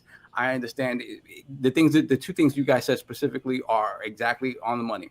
The ink is still drying, right? So you never know, something could happen, but I doubt that'll happen. But the ink is still drying, so you can't say anything definitively. Right. And secondly, I think Phil, he knows how bad it sounds just to come out and be like, "You're not getting this. Yes. You're not getting this." Phil has always been very diplomatic. He's never been that dude to come out and say something that like in that way, right? He'll say it, but not he won't, smack you in the face with it. So this is just a Phil way of answering the question. But I think let's put this to bed once and for all. Those games are not coming. Period. Yeah. Fair enough. Lord King. Okay, so y'all know Key and Peele, right? The show, and when they have Obama, they have the angry dude behind Obama talking. Okay. All right, so they asked Phil a question, and I'm standing behind Phil with my arms crossed. And he said, at this point in time, blah blah blah, blah blah blah blah blah blah. And I say, oh, you got a PlayStation, don't you? You want those games, don't you? Well, you can't get those games. You gonna have to buy an X. If you're not in the Xbox ecosystem, go get an Android phone. You want those games? You're going to have to step your game up. You want to play with us? You're going to have to play with us. That's what he said. All right, so we're not playing with you. We don't spend money to be putting stuff over there. So if you like a PlayStation system, you're going to have to put an Xbox. I don't like your arms folded, sir. I don't like your arms folded. So the arms got to be folded because we are firm on this. We are firm on this. So we are not moving. We're not shaking. So all you PlayStation dudes hoping and praying every day, is this really true? Is this really happening? Yes, this is the world that we are living now. This is post-COVID. It's over. I don't like your arms folded with this. So make sure when you go to the store, wear your mask when you're going to go buy your Xbox, because you need an Xbox now. It's not that you want an Xbox, you need it now. So I don't care which size you get, if you're going to get the S or the X, I don't care how you do it, just go get it done. It's over. It's over. Thank you, Phil Spencer. Angry Phil. The Angry Phil Dominance's translator. Thank you for your contribution on this situation. Now that we have clarity, thanks to you. So if you want to get a super chat, then I'll finish up. Okay, we got Smitty Smith with $5 super chat. Microsoft to Sony in my Heath Ledger Dark Knight voice. It's not about the money. It's about sending a message. Yo, that was good, son. That was good. Who did that for you? Book of X? No dominance. Everything burns. The Wise Old Gamer. Wise Old Gamer with the $5 super chat. People don't understand. Microsoft only needs to make more interest back on that $7.5 billion investment than what they would have gotten in a bank. Game Pass will do it. Absolutely. Yeah, I think, you know what, another thing that people assume like that they have to make this back in a couple of months. Like they bread, like their money ain't long like worrying that. About Microsoft pockets. Did they sell? Did they tell you? So, hey, Sony, did you make back that $250 million that you put in that thing? Did you get your money back, Sony? Yo, these super chats are fire, so you gotta get them. Then we got MKI with the $5 super chat. Microsoft's new slogan: Xbox has no games. Nah, Xbox has your games. Yo, Makai, that's hard body karate. Damn, that's hard body. We got JD Gamer with the $5 super chat. Behold, Phil Dominus Maximus Aurelius is not done with your PlayStation fans. Just wait till the next acquisition is announced and watch them cry. Oh my God. Wow. Oh, so y'all caught up? Yeah, we're good. Yeah, the same thing. Look, we already know what this. We talked about it when the announcement happened. You know how we feel. You know what's funny? No one's even talking about some little signs that we're seeing. Wasn't Soft? They had like a I'm gonna say like almost like a Wolfenstein collection. Yeah, so the collection apparently, and I may be wrong about this. Initially, this collection of different Bethesda games were, from what I thought, they were coming to PlayStation 4, right, and definitely not PlayStation 5. Right. So I think that changed, and it's not coming to PlayStation platforms at all. I still may be wrong about that. I'm just sorry. The fact that those are games that are already on those platforms, right? That platform. So you would think that there's no reason to not put them there because they're already there in a different form. Right. But these are going to be sort of upgraded and whatnot for next gen, this, that, and the other. So it's going to come in as a new SKU. Right. So if the answer to that is no, PlayStation platform is not getting it, that should tell you immediately. Look, if we're not willing to give you these remasters of these old games, you're definitely not getting the new stuff. Yeah, because I just find it very interesting the ESRB conveniently are missing the PlayStation 5 versions of these joints. I mean, some things are not coincidence, guys. We got to pay attention. Look, I say it like King said it. I mean, look, when fanboys, the whole gen, are bullying, saying you got no games, dudes got tired of it. They got the street sweeper. Like they got the street sweeper. They backed them down. They was like, okay, this is what it is. Now we buying the block. So can't get mad. You know what I'm saying? This is how it is. You know, I love the aggressiveness of the move. We all felt that was the realest move by Phil. And, you know, to me, it's just what Dutch said. The ink ain't dry yet, so we ain't gonna make 1,000% definitive, but we leaning y'all in that direction now. Yeah. So get ready, you know what I'm saying, before you get surprised when you see a Starfield or an Elder Scrolls or a Fallout and it don't have your favorite logo on the bottom. So no surprise, it's over. Yeah, I mean, oh, shout out to Ink in the chat. He said, $2 super chat, the Bethesda buy will be paid back with merch. Shout out to Ink. Yo, that's Lord Bethesda right there. That's, you know what I'm saying? So I'm very happy to see Glad to have you in the family. Yes, man. Salute. And, you know, Todd did bend the knee, Ink. I know you hate this. That's right. Both knees. Both knees. Pause down to Phil. It was Phil Dominus did that. I know that was a point of contention back in the day with King. But now, salute to my boy. It's over. But look, we got you too. We got you. It's a beautiful day. So just letting you guys know what's up. Let's get this poll. Let's get up out of here. Oh, actually, it's another super chat, right? Bernard Miller with the $2 super chat. The best new buy would be Capcom. Thoughts? Yes. Yeah, I think King mumbled that earlier. Mm-hmm. Listen, Bernard. And you sound like somebody I know, Bernard. I swear. Bernard Miller sounds like somebody I know. Salute. Anyway, yeah, I posted that. I posted something that somebody sent me, and I just had to let it out. I said, "Can I say that? Can I let it out?" He's like, "Yeah, go ahead." So I let it out, and it's the Capcom building in Japan. So, yeah. Hey, that would be a great look if they could pull it off. We shall see. Let's get this poll now with the PlayStation 5 UI reveal. Which feature has you most excited about the interface? A, 4K HDR superior dashboard. Superior dashboard. You gotta have fun with these phones, man. It's B. Dashboard is hot. SSD loading speeds and clean interface. C, PS5 Snap feature with tips and friend lists. Or D, I don't care. This system's still getting delayed until Digital Foundry get their hands on it.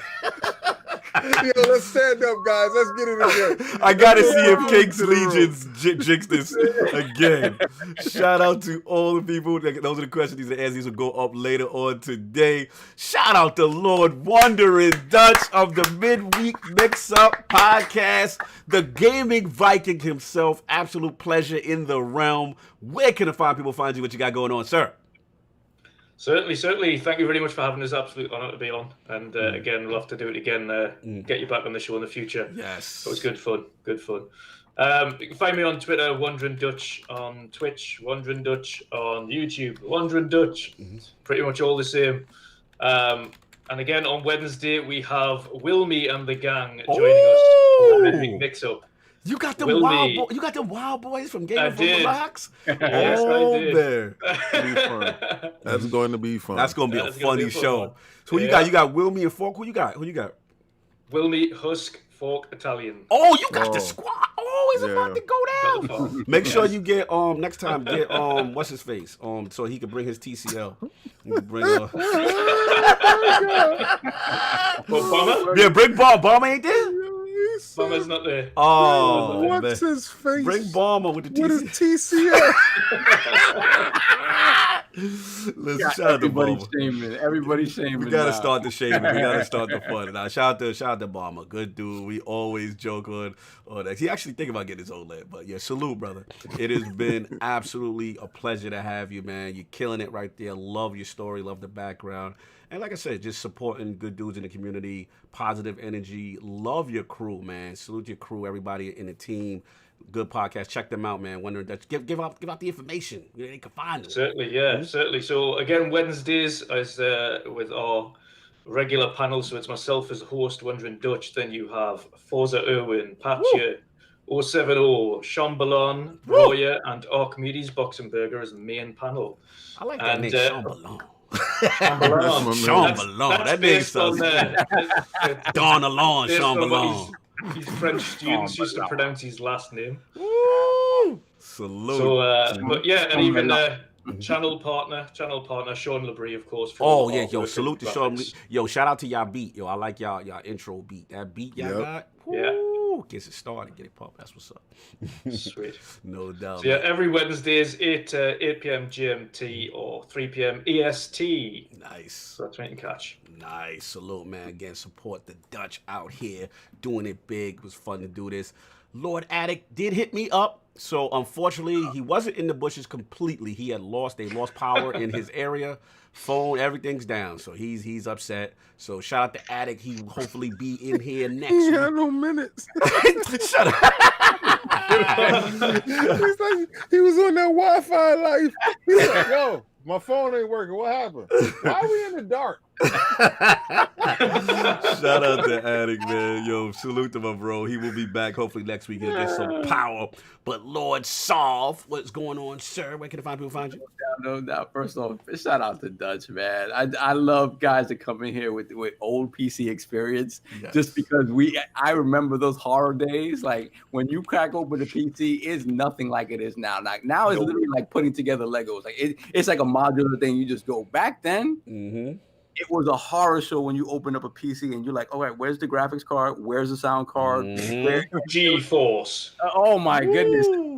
Voodoo VFX. So that's Voodoo card. You know how that goes. Let's go. So man, it's fantastic to hear your story. And to see how you help the community is absolutely fantastic. So thank you for coming through. For me, I do not have to work today since they put me in the bushes earlier this morning. Nice. So I am actually going to sleep for a little while. And then I'm going to go do some stuff with my wife. No so doubt. That is that. Salute. Oh, and I'm sorry. I forgot to say this earlier on. Mm-hmm. Big shout out to the Tampa Bay Rays. Because, I always got to go with the team that takes out my Yanks. So I got to go with them. Mm-hmm. But especially big shout out for taking out those cheating ass. Damn, there's a lot of Yankee love going on right now. All right, I see you. Anyway, Lord King, where can the people find you? What you got going on, sir? Well, first, Phil Dominus, really Spencer's official. Yo, you know before that, how hot a commercial would that be if like Phil's really doing that, and instead of the teleprompter, like King's behind Phil, and he say what Phil really want to say, that would be lit. Like he think like this, and I just be talking. That'd be crazy. Yeah, Aaron, get on that. Marketing, we need to do that. Shout out to my man Wandering Dutch. That midweek mix-up, boy, that Joey's fire. Yes, sir. And you have a very diverse cast. Yeah. You guys are definitely mixed well. I love that stuff. I love the organicness of it. So if any of y'all didn't get a chance to check it out, go follow Dutch. Make sure that you go follow the podcast, the Midweek Mix-Up. It is fun as hell. Yeah. I had such a great time. It went so crazy that we were just like, okay, we got to stop the show. Yeah. It was like, we'll never stop. We'll just keep going. Off the rails. Yeah, we're so off the rails. Yeah, we got to stop the show. We talk about farting like his luggage. Yes. You got to go check it out. It's definitely Oh, you can catch me this week with KOS doing this Iron Man old school shellhead. I'm going to be talking about. I'm going to probably find the Hulk book where he rips his whatchamacallit off his chest.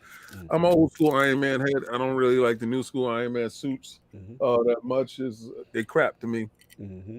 But I like the old school repulsors. I like how he was fitting. It was form fit. It was great. It worked for me. So I'm gonna tell you the story about that and why I got this statue, this masterpiece. Fire. And then we can go on to Combat Talk. We're supposed to be back this week, but we definitely have another Combat Talk because fighting is making a huge comeback, and I gotta respect Dana White for showing every sport the way. Yep. Fight Island. Yes, he's a visionary that doesn't get enough credit, and if he wasn't fighting as hard as he possibly could to get the UFC to a bubble to show the world how it could be done, we wouldn't have got basketball. Football's trying it in their way, and I think they're failing because they're not exactly utilizing how he has it done. A campus-style environment on an island where everybody's being tested around the clock, and keeping it clean because we haven't heard anything out of the UFC. True. So shout out to Dana White for getting us back to sports normalcy. Well, whatever, we got sports now. So that's definitely what's up. So we're gonna have Combat Talk there. Listen, I want you guys to go to the Teespring stores. You see, I'm rocking the hoodie. Yeah, baby. Yeah. Let's get it. It's like the King Snuggie. Yes, sir. The link is pinned to the chat, y'all. The link right there. Get that swag. Get that ILP swag. Go check that out. We got them little COVID masks. We got the mat. Yo, the neck gator look crazy. We look like straight bandits with that. I'm waiting for that to show up. Teespring's wax shipping. Yeah, shout out to the wax shipping at Teespring. Sometimes they hit or miss, like Sony's Wi-Fi download. Oh, maybe you get it fast, maybe you don't. Savage. I mean, it is what it is. You catch me on Twitter, King David OTW, when I'm out here laying the smackdown on these Sony ponies, having mad fun with people. Listen, if y'all keep it respectful, I won't block you. The moment that you curse, then I'm just throwing you in the bushes. And if you happen to make a meme of me, which is really funny, I definitely will repost your joint. Oh, you can catch me at Dolph Castle X on Fridays at 9 p.m. Yo, it's crazy. You can catch a couple of millionaires in there talking about statues that, we're struggling to buy. So it's actually really funny stuff. Shout out to Will. He said Teespring's name is accurate. Buy something in the fall, you may see it in the spring. Yo, Wilby, that was fire. That was fire, man. Yo, get that super chat. We got Vogel's Creek with the $5 super chat. Great show, and hopefully my Braves beat the Dodgers tonight to meet the Rays. Yeah, absolutely. Braves deserve it to go. Dodgers in the bushes. Did you see how many people they let into that damn stadium? Yeah, that's crazy. Oh, hell no. Like, everybody got COVID. Yeah, oh, my God. I was like, what are y'all doing? They actually hold on. It was coming in. Forte with the exclusive. Heads up. Looks like retailers are holding stock for Series X for day one buy. I know about that. Most likely no more pre-order. Okay, good looking, Forte. Appreciate I called this last week, actually. UK retailers have already said that discreetly. Phil wants you to be able to walk in the store and purchase. I'm telling you, this PlayStation thing is dead. It's over. Because you're gonna walk in the store, you're gonna be like, "Yo, can I get a PlayStation?" And be like, "Nah, man, we don't know whenever we're gonna get that. We don't even know when it's gonna launch." Or what else you got? Wow, look at this store. It looks so beautiful. What is this, Xbox? That's a big screen television. What is that? That's 4K 60? What is that, dirt? What's that dirt? That's 120? That's 120 hertz? I can't. Anyway, shout out to Forte. Shout out to Forte. That's cog. It's that dirt. Ooh. I am not that dude in the store. Listen, man. But shout out to Dizzy Greenberg, knows the allocation. Look, everybody salute to the chat, man. Please like and subscribe. Again, follow Wandering Dutch. Follow the Midweek Mix Up podcast. Salute them brothers out there doing it well. We got some more fun stuff in the realm lined up for you guys, man. Appreciate the support. If anybody got anything else, we up out of here. Everybody enjoy your weekend. Out of here. Peace. Wait. What? I'm lying. Oh, my God. I just wanted to say that. And on that note, peace. Hi, this is Lord Sovereign from the Iron Lord podcast. As you guys may recall, a few months back, King David OTW announced an amazing giveaway for the Xbox Series X. Well, I'm proud to announce that the Iron Lords podcast will once again be giving away another console at the end of this year. And that console will be a PlayStation 5. You heard correctly. So, how do you get in on this amazing giveaway? Let me explain. If you're already a member of the realm, you're good to go. If you support us either on Patreon or YouTube, you already have a ballot to win this amazing console. And if you support us on both platforms, you have 2 ballots to win this amazing console, as you also have 2 ballots to win an Xbox Series X. So, if you're not a member of the realm, what are you waiting for? Head on over to patreon.com, go to the Iron Lords Podcast Patreon page, become a member of the realm to get your chance to win a PlayStation 5. You can also join us on YouTube/Iron Lords Podcast. Become a member of the realm, and you will also have a ballot to win a PlayStation 5 console. And if you want to support us on both platforms, you'll have 2 ballots for each system to win either a PlayStation 5 console or, of course, as King David said, an Xbox Series X. This is an amazing opportunity that the Iron Lords podcast are so happy to bring to our community because you guys give so much back to us. So again, if you're not a member of the Realm yet, what are you waiting for? Go out, join the Realm on either Patreon or YouTube. And until next time, I'll see you at the